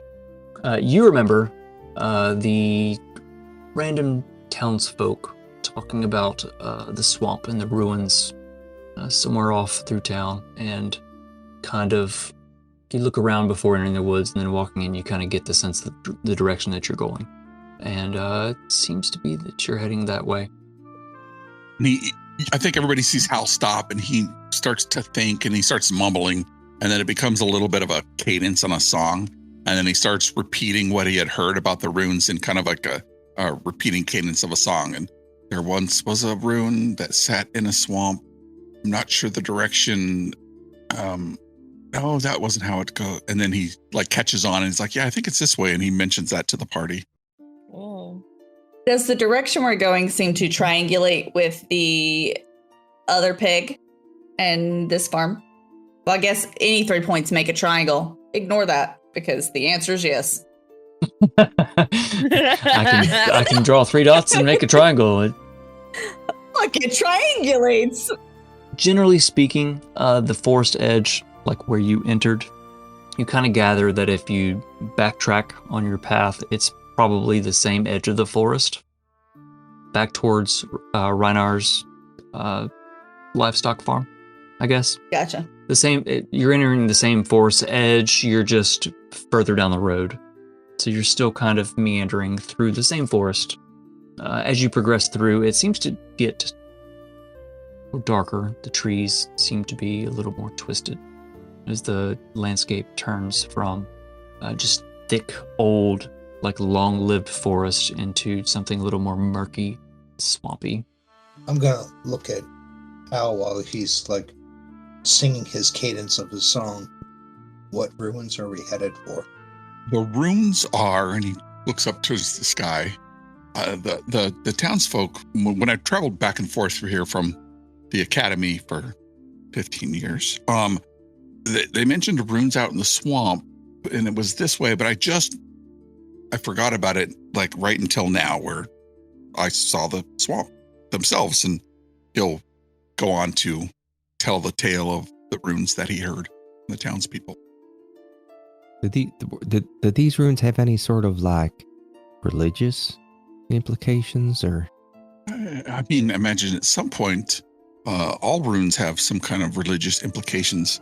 At some point, whether it's a hearth where you live in society and live together and naturally pray together, or could be, a safe haven or a temple, or perhaps some place that, or I imagine every place, at least in some point in time, have some kind of religious significance, whether or not it's survival or arcane or, well, Eros, really. Oh, okay. What does what does the woods sound like around us? I mean, is it like alive, or is it like? For the first probably 10, 15, 20, maybe half hour, you're walking, like you're going deep into these woods, and like the deeper you go, the larger the trees seem to be. It seems to get darker and there's a little less life. It starts to get kind of this weird, kind of eerie sound, like there are less birds and less bugs the deeper you go. Colin, if you have trouble walking through this deep water, I can summon a disc and you can ride on the disc and for an hour at a time if you'd like. Well, that would be lovely, because I think it probably comes up pretty high. Yeah, give me a moment here, and Hal will cast floating disc, and this disc that's like 5 foot round appears after about 10 minutes, and it can carry up to 500 pounds. Perhaps Sugarfoot wants to sit with Callan on the disc so they don't. Sugarfoot already hopped up. Sugarfoot already hopped up there, and she's like already curled up at Callan's feet. Callan's just giving her a little and looking pretty imperial about it. Gosh, you're such a good girl. Taya will press to digitate the buck and stuff off of them. Hey, you're all just so nice. It wouldn't do well if you were underwater trying to clericking, because then we couldn't hear your words of Eros. That would not be very clerican. Yeah, I didn't expect there to be any swimming at all today either. Otherwise, I wouldn't have worn this, but I do appreciate it. It only lasts for an hour, so I'll try to keep cadence or a count, right? That's 16 bars times 1600. Okay. Oh, We should be gosh. able to get there. Does it like flicker before it goes out, or do we get like a warning, or do I just fall into the drink? I never used it to carry individuals, you or Ragram's friend, so I guess we'll find out. There's a solid-ish path, like you're not walking through the muck, just it's solid ground for a while. You kind of can see the swampiness off in the distance, kind of growing tighter as you continue forward. No, it counts as petting the dog and kicking his feet off the side. Once we start getting deeper into the swamp, I'm just going to grab a really long fallen wood stick and start going to either side of the path, kind of marking where the path ends and where the swamp begins so we know where to walk. Roll a survival check. Okay. Poking the ground. You're finding good spots, and you're like, marking along as you go. I have been betrayed. That was a 9. Oh, Rangers, we're good at this. It was a 19 until the last second. It's like, No, fuck you. I'm gonna do the quick. It was a 19, and then I rolled over to a 3. That's how it goes. You do a decent job, kind of marking the path as it grows more narrow as you're kind of like walking around, checking it. The ground seems pretty solid, as far as you can tell. Over the next half hour, continue through. Trees grow tighter, kind of more dark, kind of twisted, strange way. Up ahead, you see the trees look like they open up a bit before something. And I believe that's where we're going to end part 1 of this session. Saya leans her head on Rat's arm as they walk. Galen's gonna We look to made Hale and it! just say, I'm really sorry. I'm really sorry your friend didn't come back. Don't worry about it. That's okay. So with part 2, there will be a confrontation that you didn't fully investigate, which should be fun. You figured a few things out.